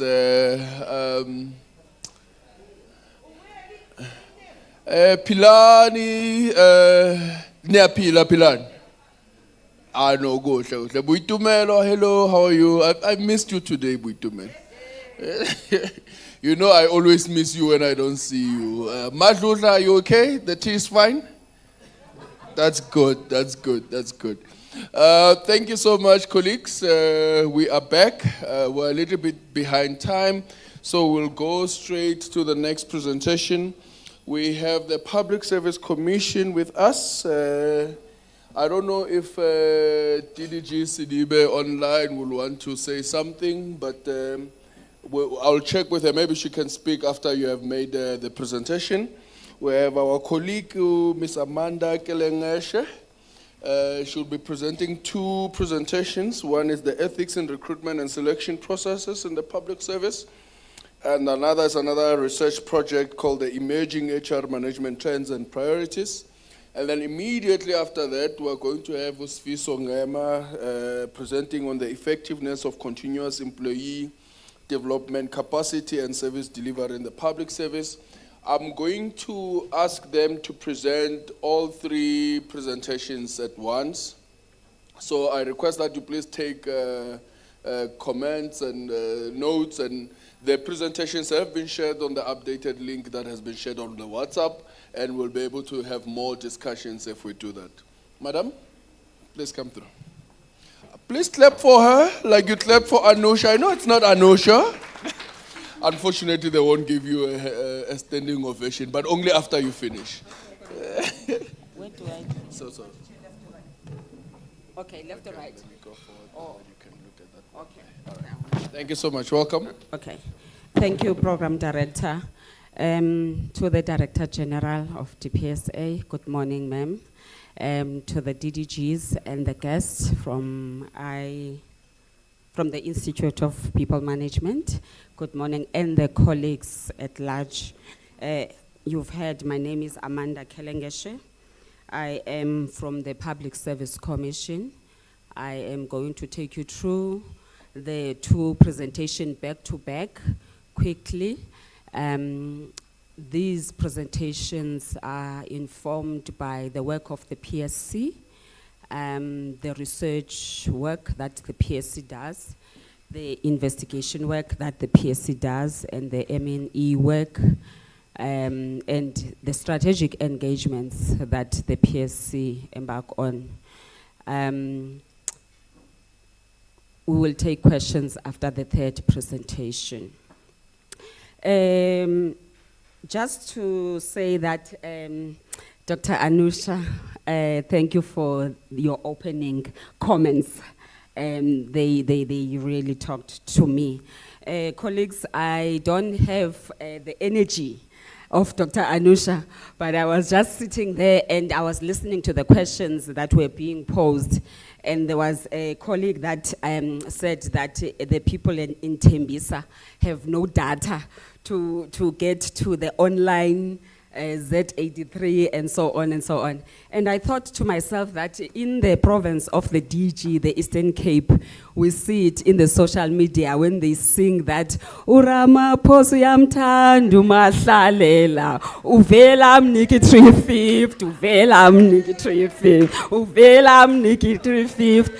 So those 350 are part of, my understanding, those 350 are part of the data that you can buy for whatever, and then you do the Z83. So your people, you need to tell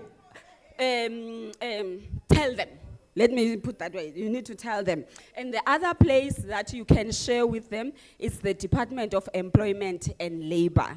The Department of Employment and Labor, if they can also register as work seekers, they can go to the labor centers because they don't have the data and all that. They can go to the labor centers. The labor centers has designated computers for them to be able to that. So just, I was just introducing myself as Dr. Anusha has said. Okay, let's go to the presentation, colleagues. The person who's helping me to do the, it's myself, I forgot. The content of the presentation is as you see it, but 1, 2, and 3, I am going to skip it because it's something that you know. PSC has been around more than 100 years now, under democracy since 1994 up to now. So you know this, these first 6 slides, what PSC does, its oversight mandate. If you don't know, you can get the Constitution. We are on chapter 10 of the Constitution, and you can see and read what PSC is about. And when you read that chapter, you also need to be mindful of section 195, which is the constitutional values and principles, and reflect on how you apply those constitutional values and principles in the HRM space. Those are the founding values and the principles that are on chapter 10. The founding values, you will get them in section 1. Then, why are we here as PSC? We are engaging stakeholders, which is all the departments, in terms of the work of the PSC, and what are we finding on the ground. And as you may recall that we work very closely with DPSA.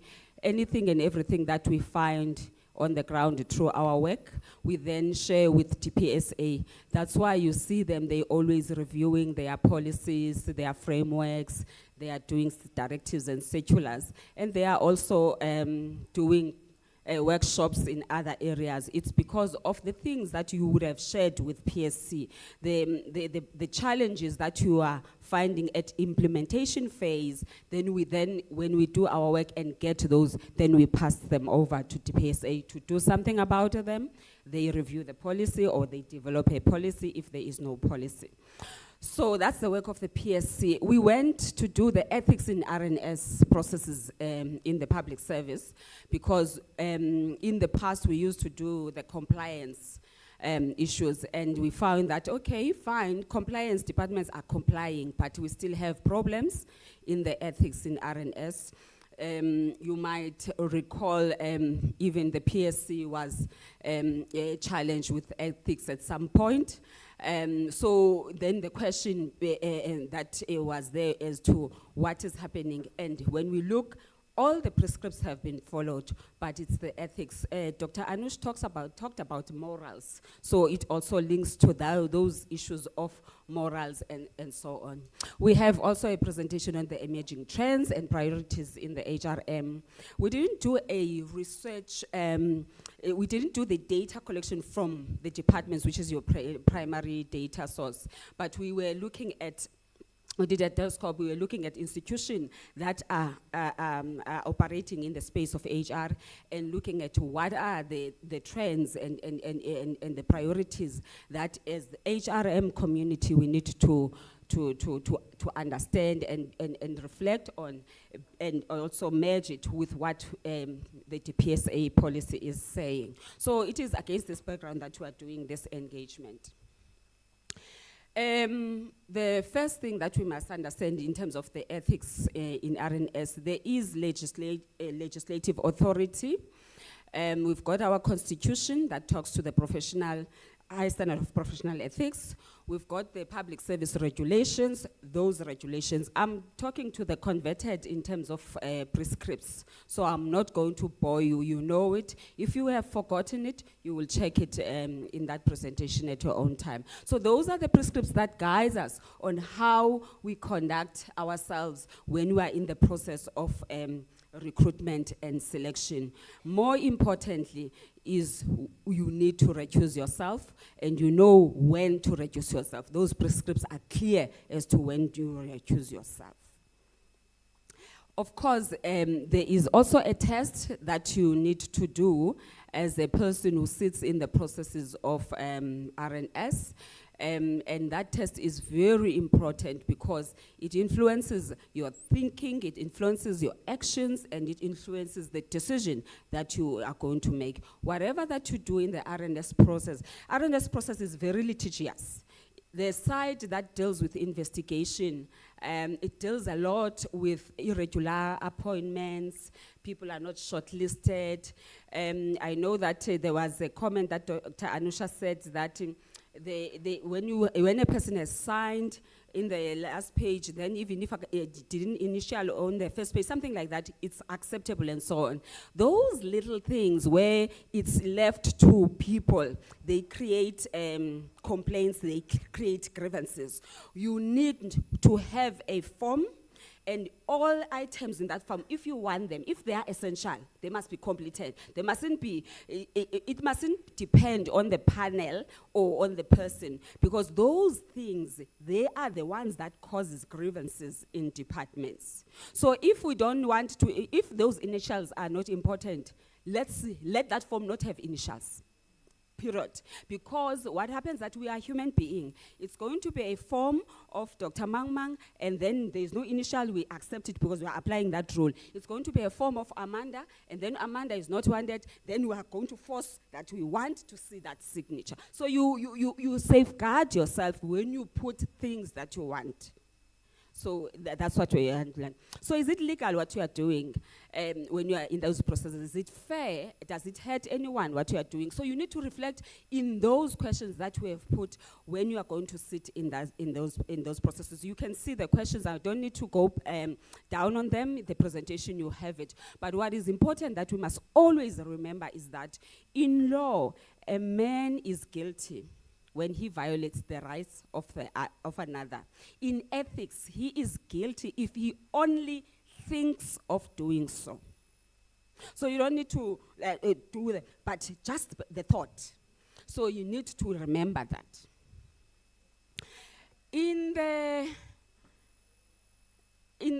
findings of the study were that because we needed to understand what are the basics of this unethical conduct in the RNX. And then departments, this information is coming from your departments. It's not coming from TPSA, it's not coming from PSA, but your departments.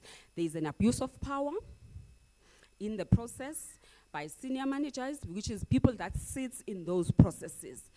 That includes the AOs, that includes the EAs for SMS position, and those things are being witnessed by the panel members. There is also issues of personal interests of panel members. I see a child of my whoever friend, and I obviously I want that child to get the job. So those personal interests that come in that process, in terms of relatives, friends, and so on, partners, and anyone who is familiar. Those who went to the University of Nelson Mandela. So when I see their application, because I went to the University of Nelson Mandela, boom, they are going to be shortlisted. So all those things. So we need to look at that. Then the other issue that was raised is the in-group members who victimize the HR practitioners when they speak out on these unethical actions. The way that it was explained by departments is that you find that in some departments there is this people that are designated to sit in interviews. And they are not changed, and they are not being rotated and changed. So they now have formed that bond and unity. They are in sync. They don't even need to say it. They just look at each other. Then they know what it means. So those groups are so powerful, and they are the ones that makes these things to happen. So we need to look at those things. How do we eliminate all these things that we are raising here? Of course, the HR practitioners are scared. Out there, they get victimized, they get bullied. We use our levels to bully them. They are so scared. So we need to look into how we treat our HR officials. Also the issue of the development of vague adverts, because I want Amanda. So that advert must have agriculture, because Amanda has agriculture degree. Even though you see that this is really not. Or if they don't specify the degree, the name of the degree or the field, they say bachelor's degree, 3 years. Then it's haywire, theology is there, everything, because there is no specificity. Yet, when you look for finance people, you are clear that you want a BCom, accounting, or BCom, whatever, because you become clear. But in other positions, things are vague so that everybody can apply and the person that you are looking for. So we need to look into that, those vague adverts. Also the issue, the fact that there is ignoring, the guidance of HR people is being ignored. The advice and the recommendation is being ignored by people that are involved in the RNS processes. And it's sad because remember the HR brings the prescripts and they are there to guide you so that the department is not embarrassed by these irregular appointments and so on. And in the era of social media, if you're not going to listen to your HR, you will find yourself in the social media. And these things, they are real. I don't want to talk about that case of Eastern Cape because it went to the social media so that it can land to there, which is not nice. The last one is the ulterior motives. While complacent HR officials, they serve as a conduit. So you also see a partnership of certain HR officials partnering with these line managers that are doing these things. So there is also that that is happening in departments. Certain favorite, we want the HR practitioner so-and-so to come and sit and be our scribe, so they know that their things are going to go in line. And you must ask yourself that when there is these unethical or irregular appointments and so on, where was HR? And you will find that it's either they were bullied, they were scared, so they didn't want to rock the boat, they did what they were asked to do. Or they are part of these things because now in the end, their people are going to be employed through the ways that are being done. So there are also those things that were coming out when we're interacting with departments. And then we looked at the skills to make ethical decisions. The key thing is the awareness of the code of conduct, colleagues, which is in the regulations, as you know. It's very important, people, that we must be aware of the code of conduct because it makes it easier for us to be able to identify the potential conflict of interest. Also, professionalism, as we know, it's a value that every organization has and wants to promote. So it's very important for that. The honesty, see things as they are and not as you know. We tend to not want to see things as they are, and as a result, there are a lot of things that comes out of these dishonest actions. Integrity, of course, we need to be honest and truthful in thinking and in action, in both in individual and organizational level. And we need to also be consistent in terms of the principles and values so that we can avoid any actions that could compromise objectivity in the process. Of course, reliability, we need to be dependable, follow through on commitments and organize accountability for decisions. So all these skills are the skills that you need to try and have them when you are going to make this decision, and commitment to fairness, because some of the things are coming out of the unfairness that is taking place in departments. The challenges on the ethics in the HRM space. There was an issue that was raised sharply by departments in terms of the ethics officers. The ethics officers, people are not comfortable with them, DG, in the departments. They seem to when the things are reported to them, they seem to be used as moles, that's what was said, and identify and report these whistleblowers. So people are scared to even go and report to the ethics officers about these things, about also the dishonest in the RNS processes. And also the other issue that raised some of these ethics officers, you find that the reporting line, they report to the master of the unethical person, you know, so it's difficult to deal with these issues. So there was that is coming up.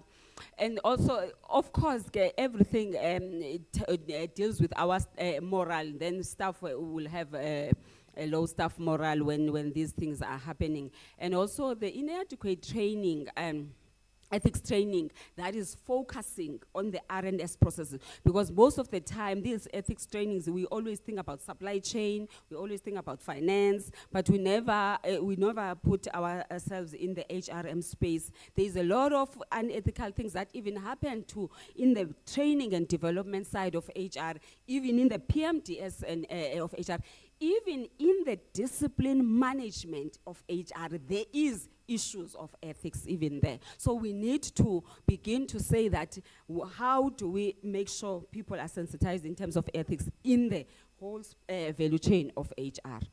And then the last two is dishonesty, and that's a challenge that we have in there. People are covering each other in panels. People are covering each other, so those kind of dishonest. And the declaration of conflict of interest is also a problem, and it's not understood during the selection processes. So the ethics officer and ethics committees, they really need to workshop or deal with this issue of conflict of interest in departments, because that's what now is prevailing.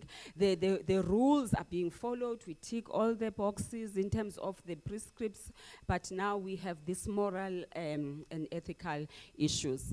Then the next issue is the strengthening implementation of ethics framework in the R&S process. So what came out is that panel members should be held accountable for inappropriate and unethical recommendations to the decision makers.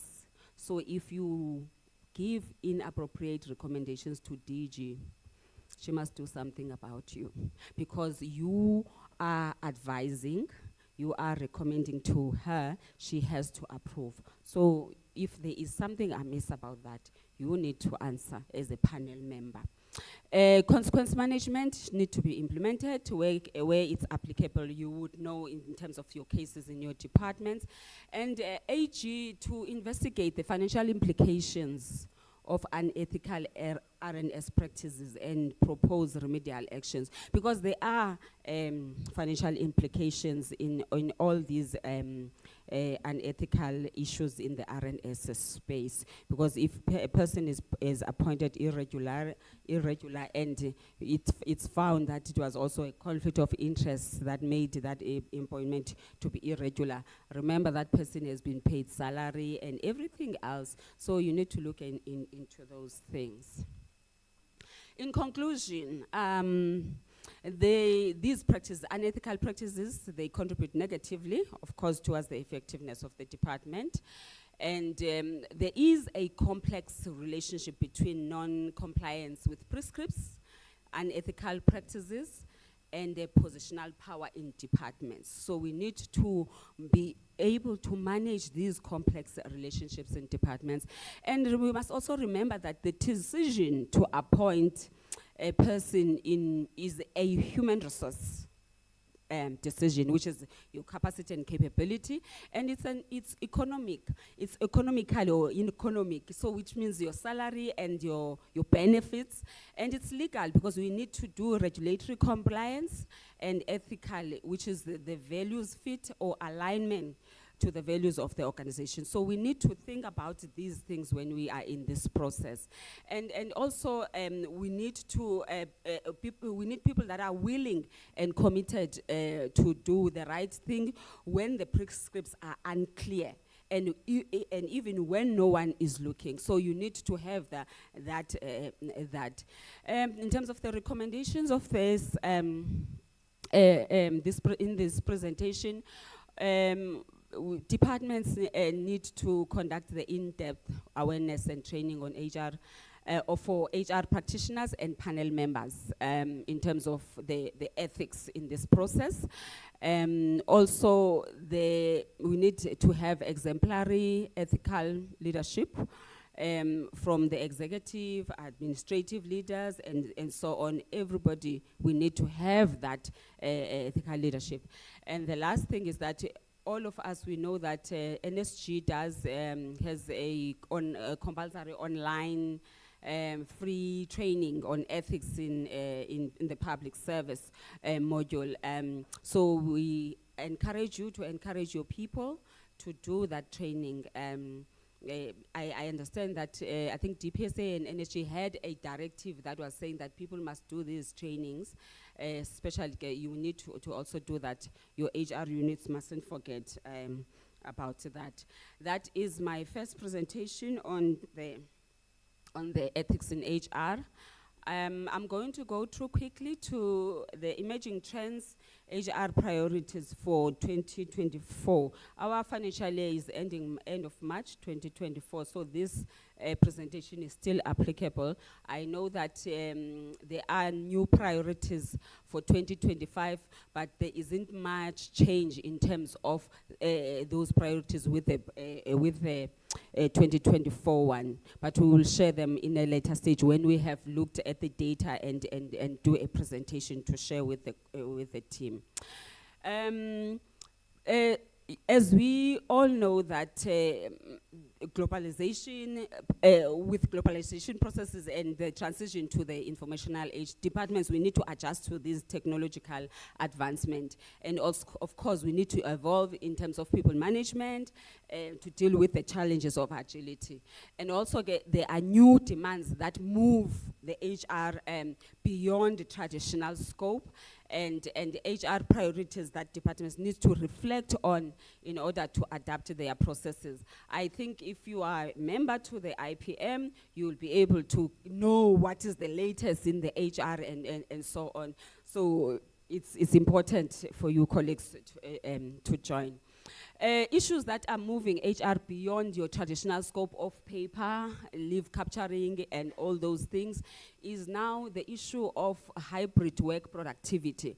How as HR and your policies are supporting the line managers or the people that manage teams in terms of the how they look at the hybrid work productivity, the issues of frontline worker flexibility. I know that the receptionists and so on, there is an issue around whether they can work remotely or not and so on. So all these frontline worker flexibility issues that are coming in departments. Also the issues of mental health and integrated work well-being is issues that are no longer the traditional things that we were dealing with as HR people.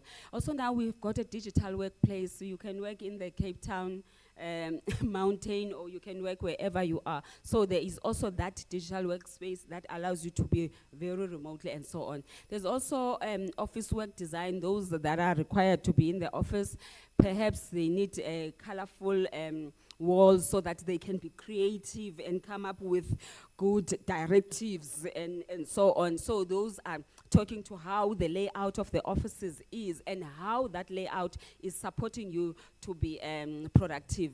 Maybe dark colors are very depressing. They make your mind to move slow. We don't know. But all those things, we need to look into that. Of course, there is AI augmentation that is here to stay. That we need to be familiar with. The issue of HR priorities for 2024, the leader and manager development. It is always there. It's worse in the times of AI and digital and everything else. Organizational culture. I heard that you discussed it yesterday or something about culture from Dr.'s introduction. But organizational culture is an issue. It was an issue as a priority. So which means it's a problem across internationally, because this presentation is informed by local and international literature and also some work that we have done as PSC in other areas. And also change management, because these hybrid work issues are change management related. So how are we doing with that? And career management and internal mobility. We don't love our people internally. We do not promote our people internally. Yet we invested a lot. We send them to trainings. We send them abroad to studies and all these things. They have doctor and others are advocates through the investment that we do. But we do not do the internal mobility. Then the HR technology, which links to Dr. Anusha's issues of technology.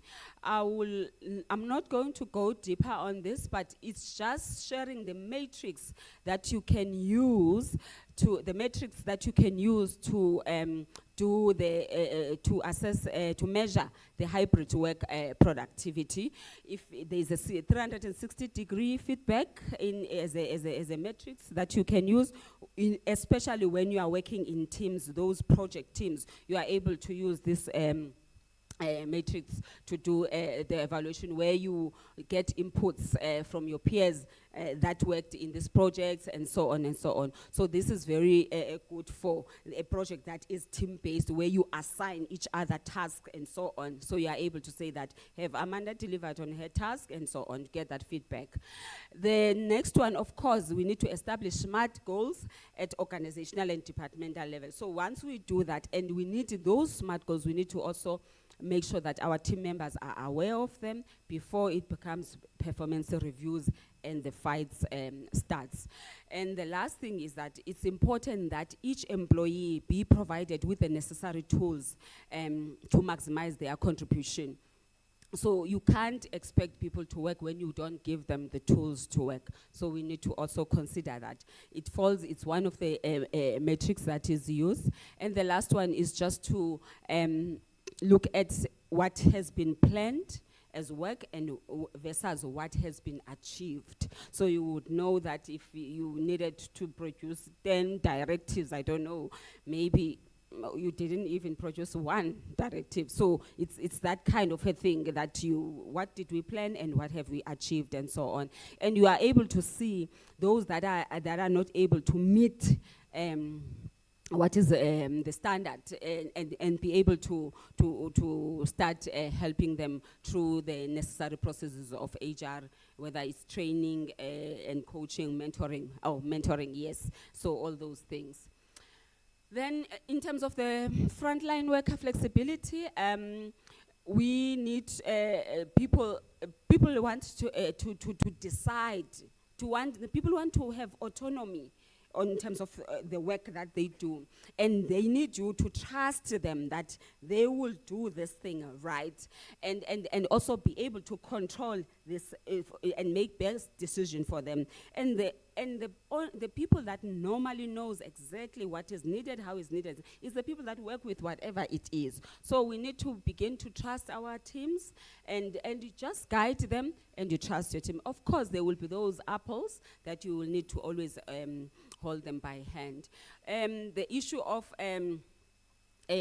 also, it's important that we allow people, we have an atmosphere where people are free to voice their thoughts, their ideas, because there are a lot of ideas in the lower levels. We have professors, we have advocates that works lower than this level, that have brilliant ideas. Even your secretaries have masters in your offices, and they have brilliant ideas. So we need to tap into those people in those ideas. So that's what we wanted to share with that. And then, of course, the mental health and integrated well-being. It's important to minimize the work-related hazards in the space, and also it's important to foster a positive element of work and strengthens capacity. English. Let me move. Nanzo, okay? English, Nanzo, okay? We need also to deal with the issues, tracking mental health issues in the workplace, regardless of the root cause. You might have mental issues, maybe they have nothing to do with the work environment, but they are coming from home. So you need to also be sensitive to those things and look into those things. Digital workspace, we all know now, cloud resources, we work virtually, we're no longer sitting in the offices. That's what we are talking about. We need to look into those things, because they are no longer, they are not traditional to us. We were used to these 4 walls offices, but now we find ourselves sitting in a restaurant, working there nicely, or sitting in a nature. Some people like nature and they get stimulated. So all those things, that's what we need to also look into as HR, and advise the line managers how then to manage that environment. Of course, the work office work designs, they are beautiful buildings. We went to environment. Oh, their building is beautiful. We went to environment. It's a stimulating building. You get in. You just get ideas as you walk in their walls, because how their layout, their colors, and everything. So those things count. We need to look into that and not have depressing colors around us. And the AI augmentation is important. The augmented intelligence aims to improve human skills. It's so nice to just submit a form and then you get an automated response saying that your form is received.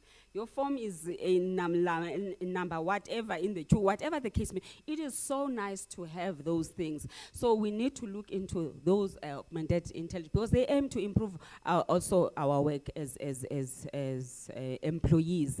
The artificial intelligence powered tools are computer programs. Of course, they use algorithms to accomplish particular task and find solution. I think PMDS is one of those that you see a lot in the government departments that does that. I think also some departments that are into e-recruitment, you also get to see if your application has gone through. You're not worried about it. So all those nice things, all automated processes, they help a lot. So we need not to be afraid of them. DG, we went in the project of digitization that we were doing. We went to those departments that said that they have automated, partly automated, digitized, others fully, and so on, to see whether really these pyramids are there. So what I want to highlight is that that department said to us that they said they have fully done these things, only to learn that when we are on the ground, they have not. But what we learned is that there is fear around the issues of automation and around the issues of digitization. There is fear, Dr. Anesh, that you might need to deal with in the public.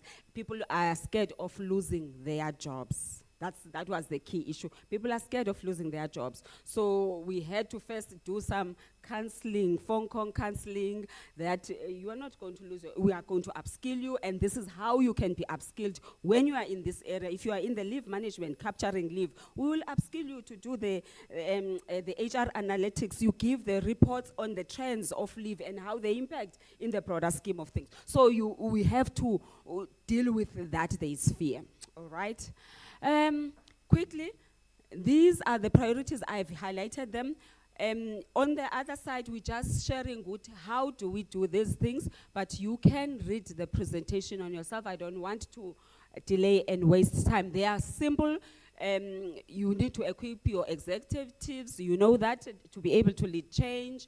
You need also the leadership development approaches for future work, all those things. And if you partner with IPM, of course, they will take you through how you can also be in this level of operating. So those are just explaining how you can do the change management you need in your department, what needs to happen in your department.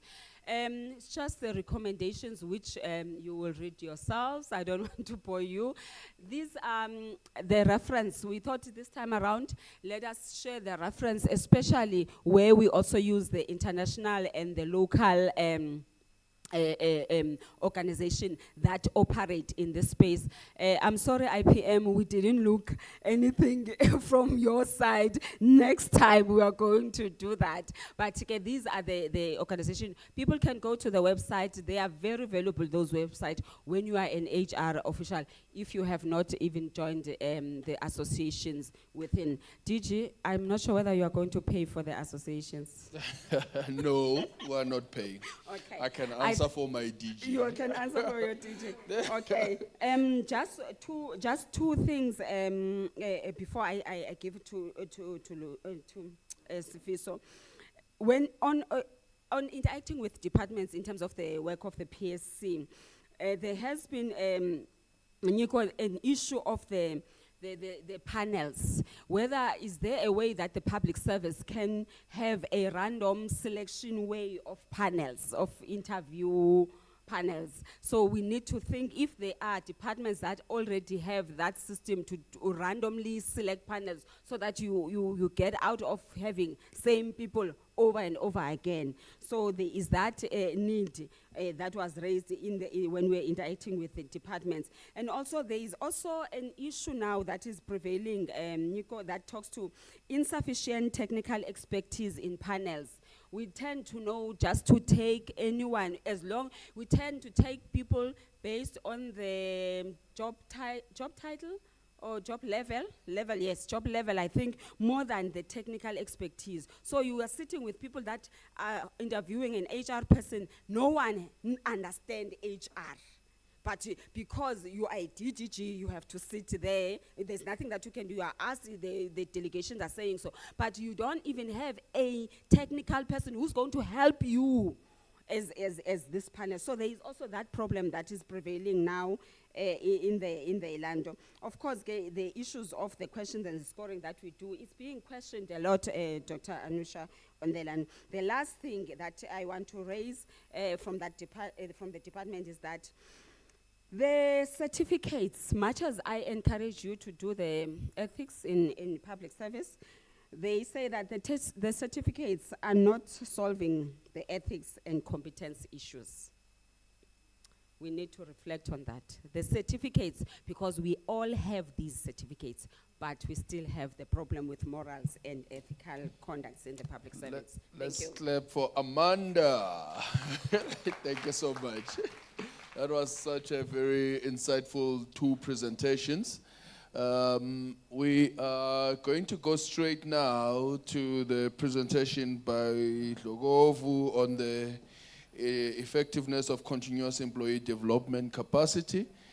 This is because they are interrelated, and as a research document or research work that is being done, we think that it will be it will allow us to have more meaningful engagements. May we please upload the presentation? Upload, not applaud, but you can applaud as well. That's a good idea. Please do that again. Thank you so much, Sfiso. Thank you. Thank you, Program Director. I think the upload says that people are now tired, so they don't really need long presentations. Colleagues, my name is Sifiso. Yeah. So I will be going through, is it better? Yeah. I'll be going through the presentation on the effectiveness of continuous employee development. Or maybe I shouldn't. Yeah. The presentation, okay. Yeah, on effectiveness of continuous employee development in enhancing capacity in the public service. So this is from a study, I think around 2021, 2022. So it's been on the PSC website for a while now. So I think that it's a study that so a number of colleagues here will be familiar with. We have been to a number of departments on invitation, you know, so we've gone through this study. So I think as a result, I will not really be going deep into the different slides. Some of the slides I will not really dwell into. But as a way of background, I think in the report we did note that you know, worldwide governments grapple with the challenge of ensuring adequate capacity in terms of ensuring delivery of services to citizens, and therefore employee skills development, you know, aims to facilitate the acquisition of new skills and improving on the current skills, and this happens in all institutions, private, government, and internationally as well. So in the public service, training and development supports the implementation of administrative reforms and modernization. So part of the study, we did look at the issue of 4IR, for example, you know, just to see to an extent that already has influence in training and development in the public service. And the study therefore was to focus on the high-level assessment of effectiveness of continuous employee development, and taking into consideration, as I've just indicated, the issue of OIR, in order to be able, to give out some of the recommendations based on the findings that we have made in the study. So as indicated, in terms of the objectives of the study, we wanted to look at the issue of skills development levy, as well as the influence of the 4IR as indicated, but also to assess the efficiency and effectiveness of HRG practices in the public service, and also make recommendations based on the findings that we have came with.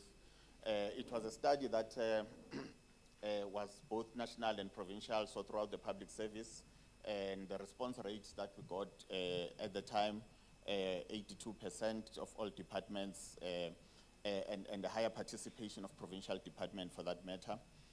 We had a self-administered questionnaire, so it was circulated to departments and with specific questions that were being raised.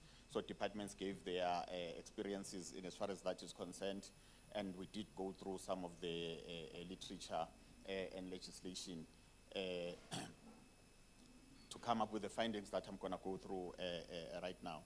So firstly, when you look at the assessment of the efficiency and effectiveness, therefore, of HRD practices in the public service, we noted that in the report that most departments do have the HRD policies, the workplace skills plans. We did also discover departments that still didn't have those kind of policies. But in the main, departments had the policies, and the other challenge that was coming with that was that, to an extent, that departments are regularly reviewing their policies.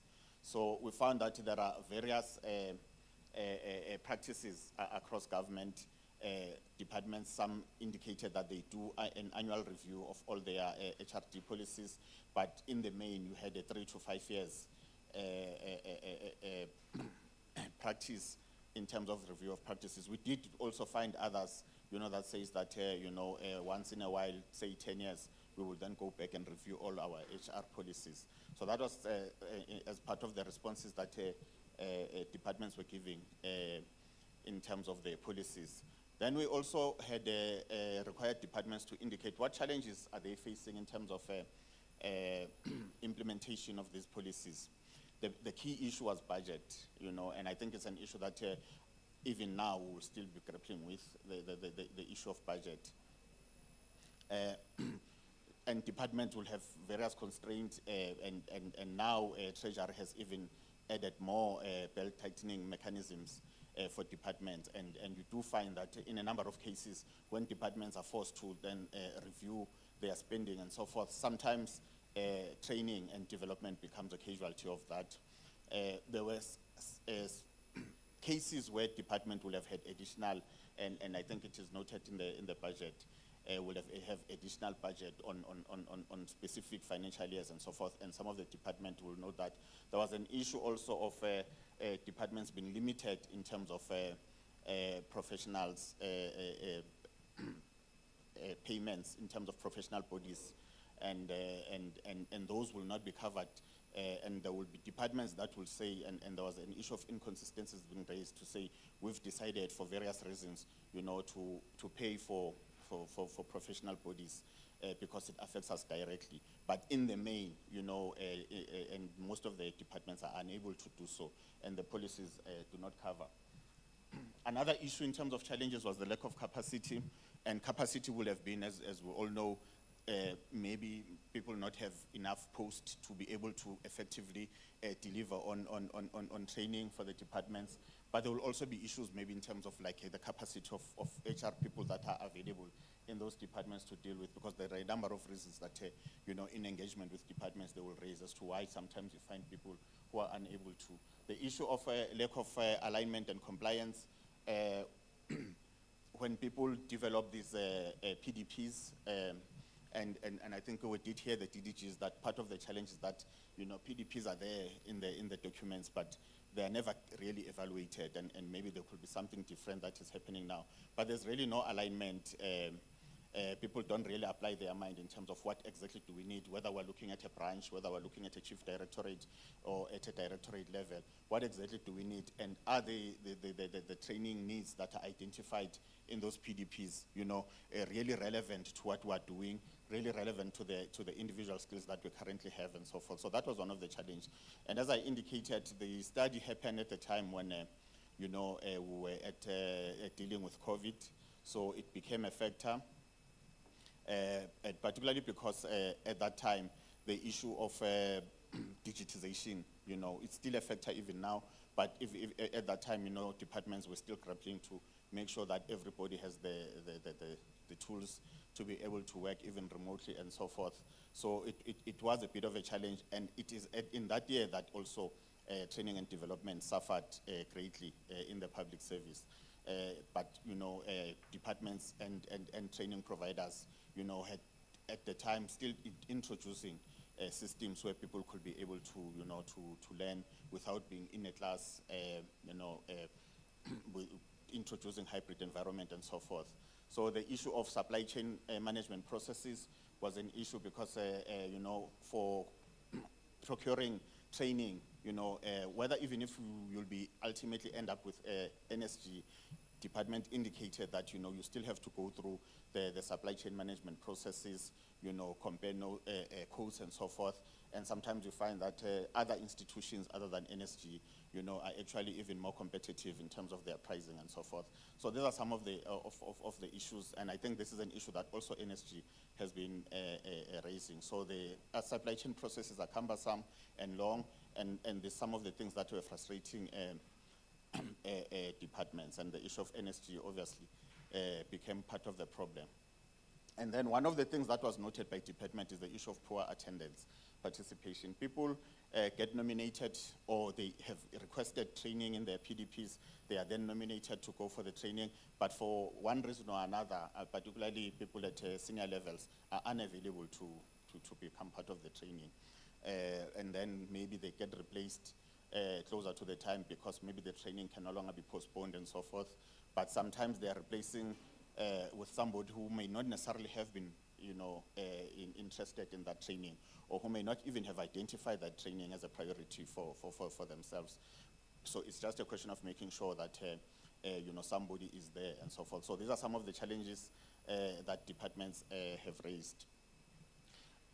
So when we move further to look at the assessment of skills in the public service, yes, in terms of the PMDS processes, department says that we look at skills and so forth, both in terms of recruitment and in terms of the PMDS process. But there's generally no clear processes that all departments follow to ensure that the necessary training and skills development is conducted, and particularly informed by the skills audit results that have taken place. So some of the departments did indicate that their skills audit results are incorporated in the workplace skills plans, but it was not something that you could say that it's a consistent practice. With terms of monitoring the implementation of PDPs, everybody enters into a performance agreement, and part of that is to identify developmental areas. These are supposed then to be used to identify training needs of the department broadly. And some departments, as you see in the presentation, some examples are given. PDPs are consolidated and are used as a plan for the departments, department annual training plans. Some of the departments ensure that the performance management and development tool is utilized to make sure that the development that has been identified is also implemented as such. And then the issue of post-training evaluation. Generally, departments don't have a specific way of assessing impact of training or after training. And as you will see there in the slides, a big number of departments simply use, PMDS processes, that are used, consistently to assess whether the training has been impactful and so forth, whether people are now performing better and are able to to engage on their activities and so forth. Some departments simply do not have processes at all. There are some departments that are using the Kirkpatrick evaluation tool and so forth, but there isn't a specific, consistent process of ensuring that. And I think one of the way, as indicated, will be to ensure that in the PMDS processes, even the developmental needs that have been identified and the implementation thereof is looked at. And some of the results that came from the systems that have been used indicated in terms of looking at post-training and evaluation outcome. Generally the majority of departments noted that there is improvement of service. So training was helping departments improve on their performance. And in the main, it would have been the PMDS processes that we've spoken about. The issue of improved staff behavior as well, that people have gone to training, and because they are able now to carry out their functions, you can also see that in terms of the staff morale, the behavior, and so forth. Confidence levels are also high, because of the training, and people are adding value now to the departments generally. And with regard to certain departments did indicate that training has assisted in addressing also the issue of scarce skills, scarce and critical skills, and probably by being able perhaps to either give people assistance to go to training in university and so forth, but then come back and also add on the, I don't know why there are certain, okay. It's muted. Okay, someone is trying to mute me. Okay.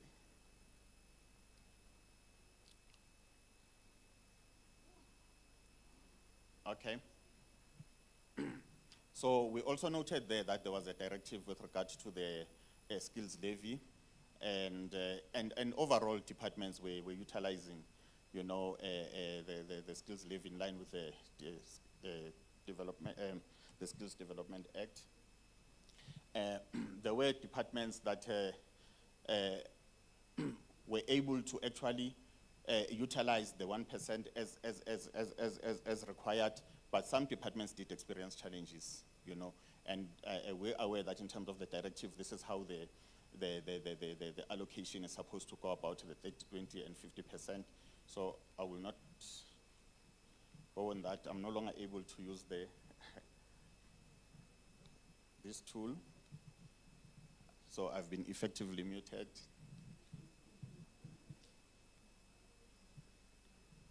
Okay. So in terms of the skills levy, therefore, the majority of department, as indicated, responded that they are able to apportion the allocated budget in terms of the directive, but some departments did have challenges, and some departments, for whatever reason. And I think the challenges will have been around the issues of budget in the main, having to then, reallocate and squeeze your budget in different ways. So we also give examples of department responses there, that some departments were able to find additional funding, to cover bursaries and to also cover some of the training needs, given the challenges that we had. Part of the challenge also with regard to the influence of 4IR, I think we did indicated that at the time, this may have moved given the time lapse. At the time, departments still have a specific number of officials that were able to be, to be connected to the systems. So the availability of laptops, the issue of 3G and so forth. So those are some of the challenges that departments were grappling with at the time. But because of COVID, I think departments did try to make sure that people are able to access and conduct their work even at home. So that will also obviously assist in areas such as training and development, so that some of the courses that my colleague was recommending, you can simply go into the system. They are there on the NSG website and so forth. So, and we've noted that in terms of further preparedness to work remotely, departments were forced to do so. So, and some of the departments started preparing themselves to be able to, and the COVID-19 was a trigger I think, to make sure that the preparedness is dealt with, is planned for, and so forth. Departments were able to support officials who are required to work remotely, and the support is more broadly covered in another PSC report where we looked at hybrid work environment specifically.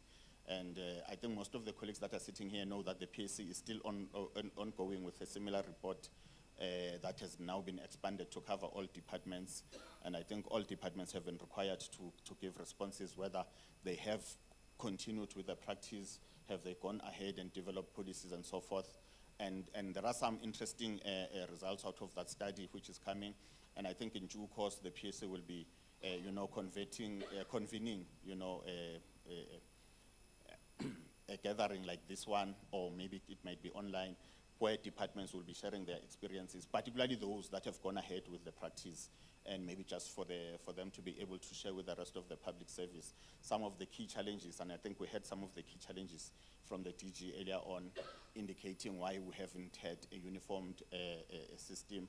But there are departments that are managing, and some of the departments who have ensured that their staff members have the required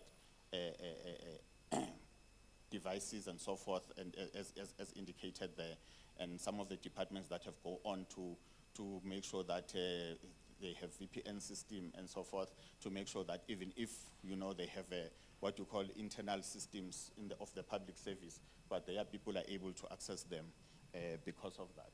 So, so in terms of the impact of the 4IR, as I said, it's at the time when the study was being conducted, some of the department already had systems in place, and because some of the departments had already started with the system even pre-COVID, so that is, some of them had an advantage in as far as that is concerned. But we know that a number of departments are now also engaging in ensuring that, the PMDS systems, the recruitment system and so forth, are digitized. So that is also something that is continuing. So, but with regard specifically to training and development, there was still a minimum influence of the 4IR at the time in terms of the development of training systems and so forth. However, as indicated, some systems were being developed to which we would expect that by now, at least they are properly functioning. So some of the challenges with regard to ensuring the 4IR takes root was the issue around issues of data, issues of electricity challenges, so we know that particularly at that time again, the issue of load shedding was a major issue. So reliance on electricity would have exposed the workplace to the risk of load shedding and so forth. Certain service delivery departments, that were required by COVID, not to close their work-in centers and so forth, were unable at the time, to introduce alternative service delivery systems, which I think most of them have by now improved and made sure that those systems are in place. So the report has recommendations, and the recommendations talks to some of the findings that I've spoken to. So the issue of ensuring that training and development policies are in place, ensuring that the issue of the 1% is specifically used for what it is used for, so that people don't have a choice when they run out of funds to then take the allocation and use it for some other things. The issue of the annual membership fees of the associations, that DPSA also should be able to guide that one.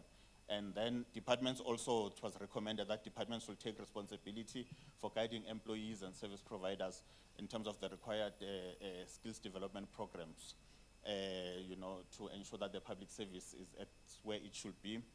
The issues of internships and learnerships, that departments should make sure that they prioritize these and upscale them whenever possible, also funds permitting. The issue of the 4IR, it's also covered in another PSC report on digitizations, and I think my colleague did give examples where they even went to some of the departments, to make sure that where we are informed that, they have advanced digitized systems, how do they work and so forth, and some of the challenges that were experienced there. And that those who deal with, with human resources, particularly with human resource development. Also, ensure that they are fully abreast of new developments, because technology these days, develops from time to time. You can see with the phones, each year you will get an upgraded system, but with all other technological system as well, there are different upgrades and so forth. So departments need to keep themselves aware of those things, because some of these systems are going to be able to assist the public service. And therefore, we also suggested that there needs to be a way that HR units are able to work with the IT units in their own departments to digitize some of the processes and so forth. So these are some of the, I'm not gonna go through all of them bullet by bullet, but these are some of the recommendations that are in the report, and as I've indicated, the report is available on our website and it's been available for a while. Just to also know that we've been doing stakeholder engagements with national departments, particularly after the publishing of the report. We did invite all national and provincial departments. We did table it in Parliament, and we have been to departments on specific invitations. So just to make sure that the recommendations are implemented. So I will stop there, Chairperson. Thank you so much, Logov. Colleagues, let's please clap again for the two colleagues and the presentations that they made. These are reports that have been issued, and they are shared here as part of knowledge dissemination to make sure that we as practitioners, as experts in this field, are kept abreast of what we are saying. There was some interesting findings that were shared there, including on some of us saying that we're doing skills audits, and they are happening. So we will be very much interested to hear about that and how that is happening, the issues around the challenges on recruitment. I think we are all very much aware of.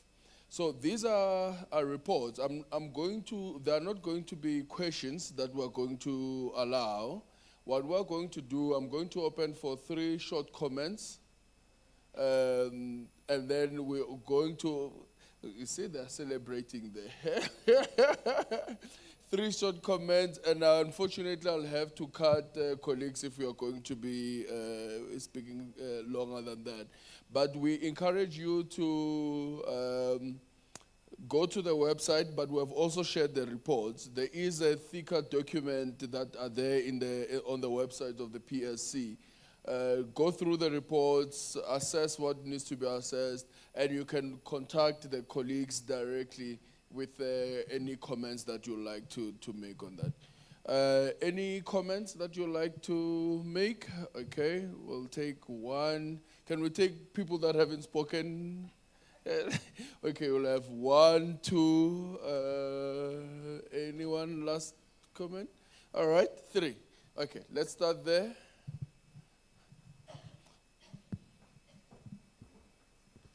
Thank you, Program Director. My comment or question relates to... No question. Comment. Thank you. Okay. My comment relates to presentation number 2. That indicated that internal employees or candidates are not considered in recruitment processes. Now, my comment is, I'm not sure if policies enables, I'm not sure if there are policies that may enable the department or the employer to give preference to internal candidates, or if that may not be viewed as discriminatory. So that's the comment that I have. Maybe if I can get that on that. You are very much correct. You understand the issue. So no one must be given preferential treatment. We all know that. Everyone must compete in an equal manner. Naka. It works. Okay, thank you. Good afternoon, DG, and good afternoon to colleagues. I'm Job Lamini from the Office of the Premier in Mpumalanga. My comment is in relation to the presentation made by OCC Amanda. She spoke about the bullying of HR practitioners, especially in the selection processes, in the interviews. I think that's so true, colleagues. I think we have a responsibility, as directors, in the field of human resources management or corporate services, to provide support to the HR practitioners, especially when it comes to a situation where you have sent an HR practitioner at a very, very junior level, because the panel members have that tendency, of wanting, to do things their own way. And when the HR practitioner speaks, they do not want to listen. So as the director, maybe we should make it some sort of a practice where you go and address them, in terms of the processes and procedures that need to be followed. If you're not able to do that, at least have some sort of a manual, a manual that guides the selection processes that can be presented to the panel members, which can actually assist them in terms of what is it that they need to comply with. I think it's our responsibility, as directors, to assist them. I Thank you support the issue of the manual because that's how we then have institutional memory. That's a very great proposal. Thank you so much. Sir.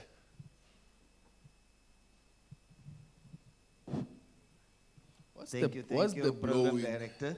Good morning, DG. Good morning, colleagues. Program Director, I know I've asked you and your team this question, but for the benefit of everyone, I'm just going to raise it again. Thank you so much for assisting the provincial and national departments with the clear guidelines or regulation for the minimum entry requirements for senior managers in respect of the minimum qualifications as well as the number of years experience for each salary level in the SMS services. Sometimes we receive not nice requests from EAs. So I would just like to know when DPSA will consider including the minimum entry requirements for MMS as well in respect of minimum qualifications and experience, and also regulate maybe the competency assessments for all MMS levels as well. Because some departments do conduct competency assessments where the others don't. So it will just really assist us if it's regulated. Thank you so much. Thank you so much. You'll be happy to hear that with the NSG, we are extending Nukela to all levels. We are also working on the integrity and ethics assessment that should be coming into effect next year. That will speak to all levels. And then there is also consideration for the competence assessments at the MMS level as well. So it's something that we are working on. Thank you. All right. DG, there were 3 males that spoke last. And I want to make sure that we have a female that closes this. And you are the female that will speak. Thank you so much. We're closing, colleagues, with the DG's address. Yes, please. Yeah, thank you. We checked. There's no one online.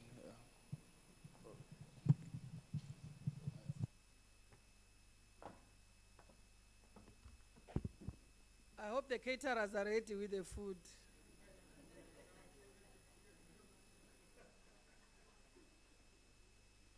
They look like they are promising me today. Thank you, colleagues, very much.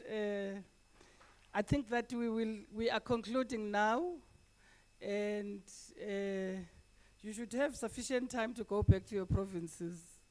Ningathi nihleli apha niphume ebusuku. But those who want to rest and their provinces allow them to rest, it's also welcome. It shouldn't be such a big issue. I do want to say thank you, colleagues. I think it's been a heavy 2 days with content. The content may not look heavy because the program did not seem heavy, but I think the content was heavy. And I, for one, I just feel exhausted now.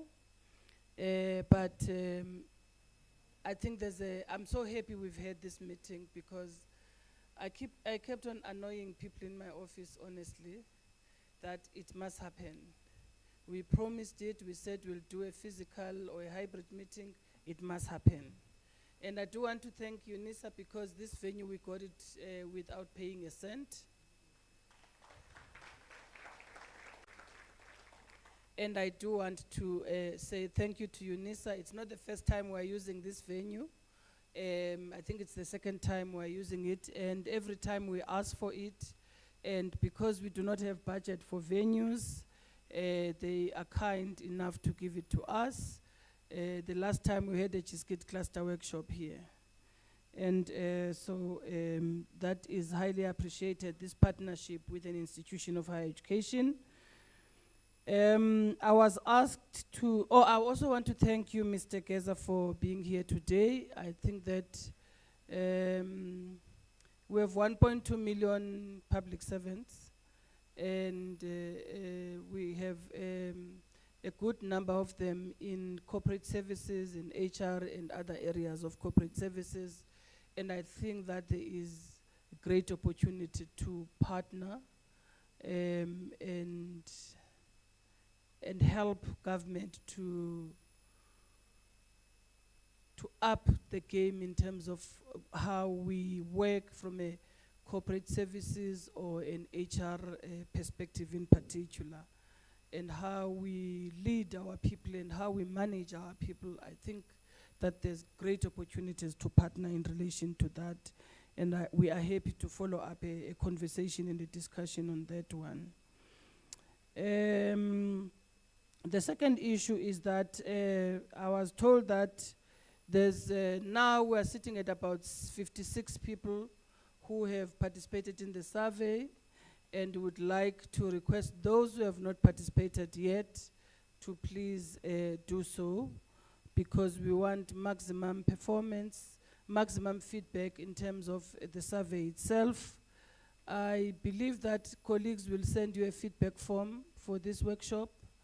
And please, I've already asked them that they must not make it long. I personally hate long feedback forms, you know. And they must send it before the end of today so that you don't forget about what you want to say to give as feedback to us, because I think that's important. And so the colleagues say, we agreed yesterday we'll analyze the report and we'll share it. I think we said we give them 2 weeks, so by 15 Feb we should have a final report to share with you colleagues. And you can also see how you use that report in your own provinces and in your own departments. And I again want to say to colleagues that this culture of waiting for DPSA, please try and innovate within law, of course, because you know the laws. Try where you think there's a gap. Don't fold your hands and wait for DPSA. Well, you can raise the gap with DPSA, but if they don't respond to you on time by closing it, try and innovate. Operate within the laws, though. If you are not clear about the laws, you are welcome to confirm, or within regulations, you are welcome to confirm those specific areas. And as I said earlier on, departments are led by accounting officers from an administration perspective. So accounting officers have a responsibility to lead their departments. I don't get paid to lead other departments. I'm paid at the same level as your accounting officers, those who are at level 16. So, which means that they have a leadership responsibility and they have decision-making to run their departments. So, this over-reliance on DPSA worries me from, perhaps we have created this over-reliance and over-dependence as DPSA, but it's also killing innovation. It's killing creativity. And I said earlier on, we need to think about how we create space for flexibility. Yes, there must be rules, there must be, we are handling people's monies here, we're spending people's monies, there must be rules and all these things, but what room of creativity and flexibility do we open for departments to operate, also taking into account their context?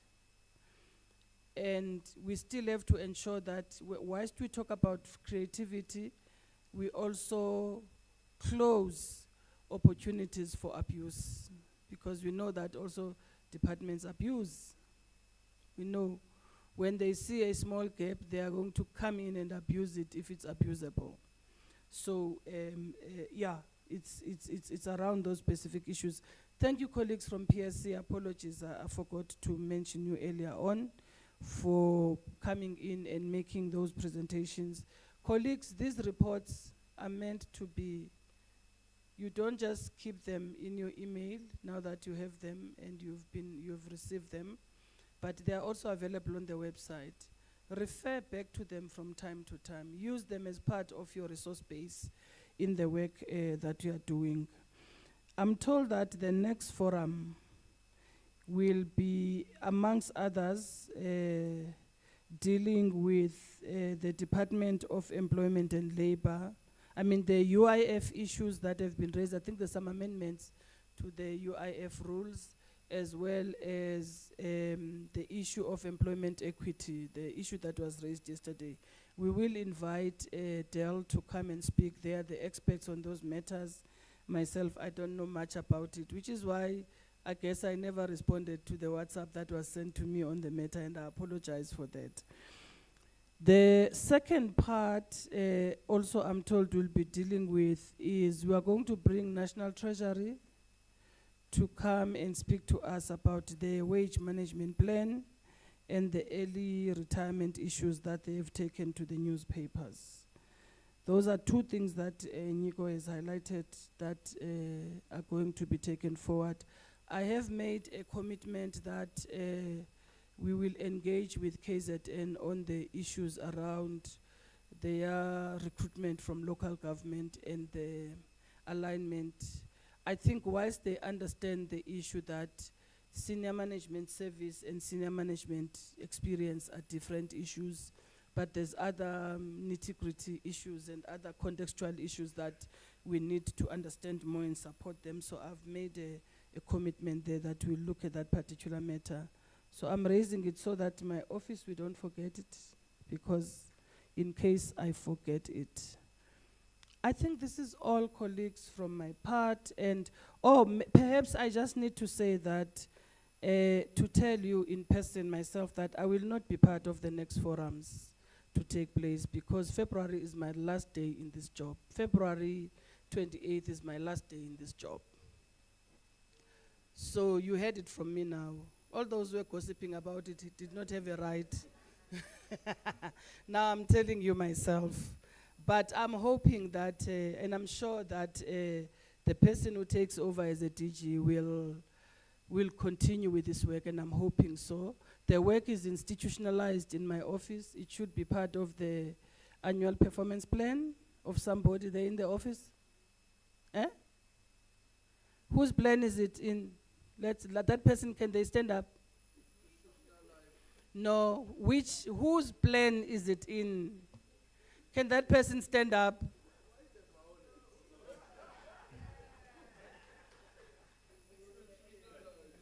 So it's in his plan. He must make sure that the DG who comes in and takes over continues with the work. It's in his plan, because if he does not achieve it, then it means he's not performing. This is the beauty about performance plans in an organization. So as for me, I think we will bump into each other along the streets. But you've been, as I said yesterday, one of my regrets is that I didn't start this work with you earlier. I think had I done so, we will be too far. But I think that I will bump into you in the streets. And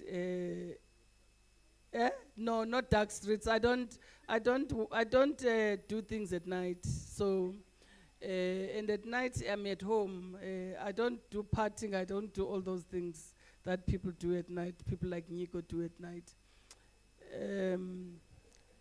So yes, it's been a good. I said, was it yesterday when I said that one of the things this job has showed to me is how resilient I am. Yes. So it's been a good 5 years mixed with happy and not so happy experiences. But I think one of the things I know is that experiences are experiences. And I am a student of life. And therefore, I have learned so much. And I do want to thank you for your support, guys. Your support and your love, I felt it, you know. And I do want to say thank you for that. And I'm sure we will meet, as I said again. Thank you guys very much.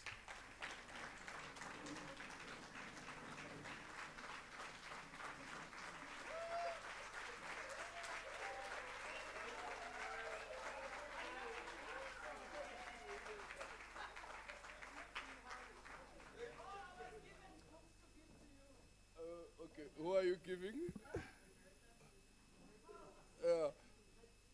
Who are you giving? Then we can tell people can join the line. Okay. Books. This, I think what Professor Halima was talking to about the link and something, but this is a book that she has published. It's a guide really that looks at. I think she's helped local government a lot against the ills of local government. And then that's the book. So I have 3 copies. Come, get it. It's basically first come, first served. I have only one left. First come, first served. I don't know these 3 people. Ninga, don't go and report me to the PSC, please. Even if you report me, eh? Oh, okay. Don't go and report me to the PSC. Even if you report me, I'll be gone by the time they investigate. Thank you.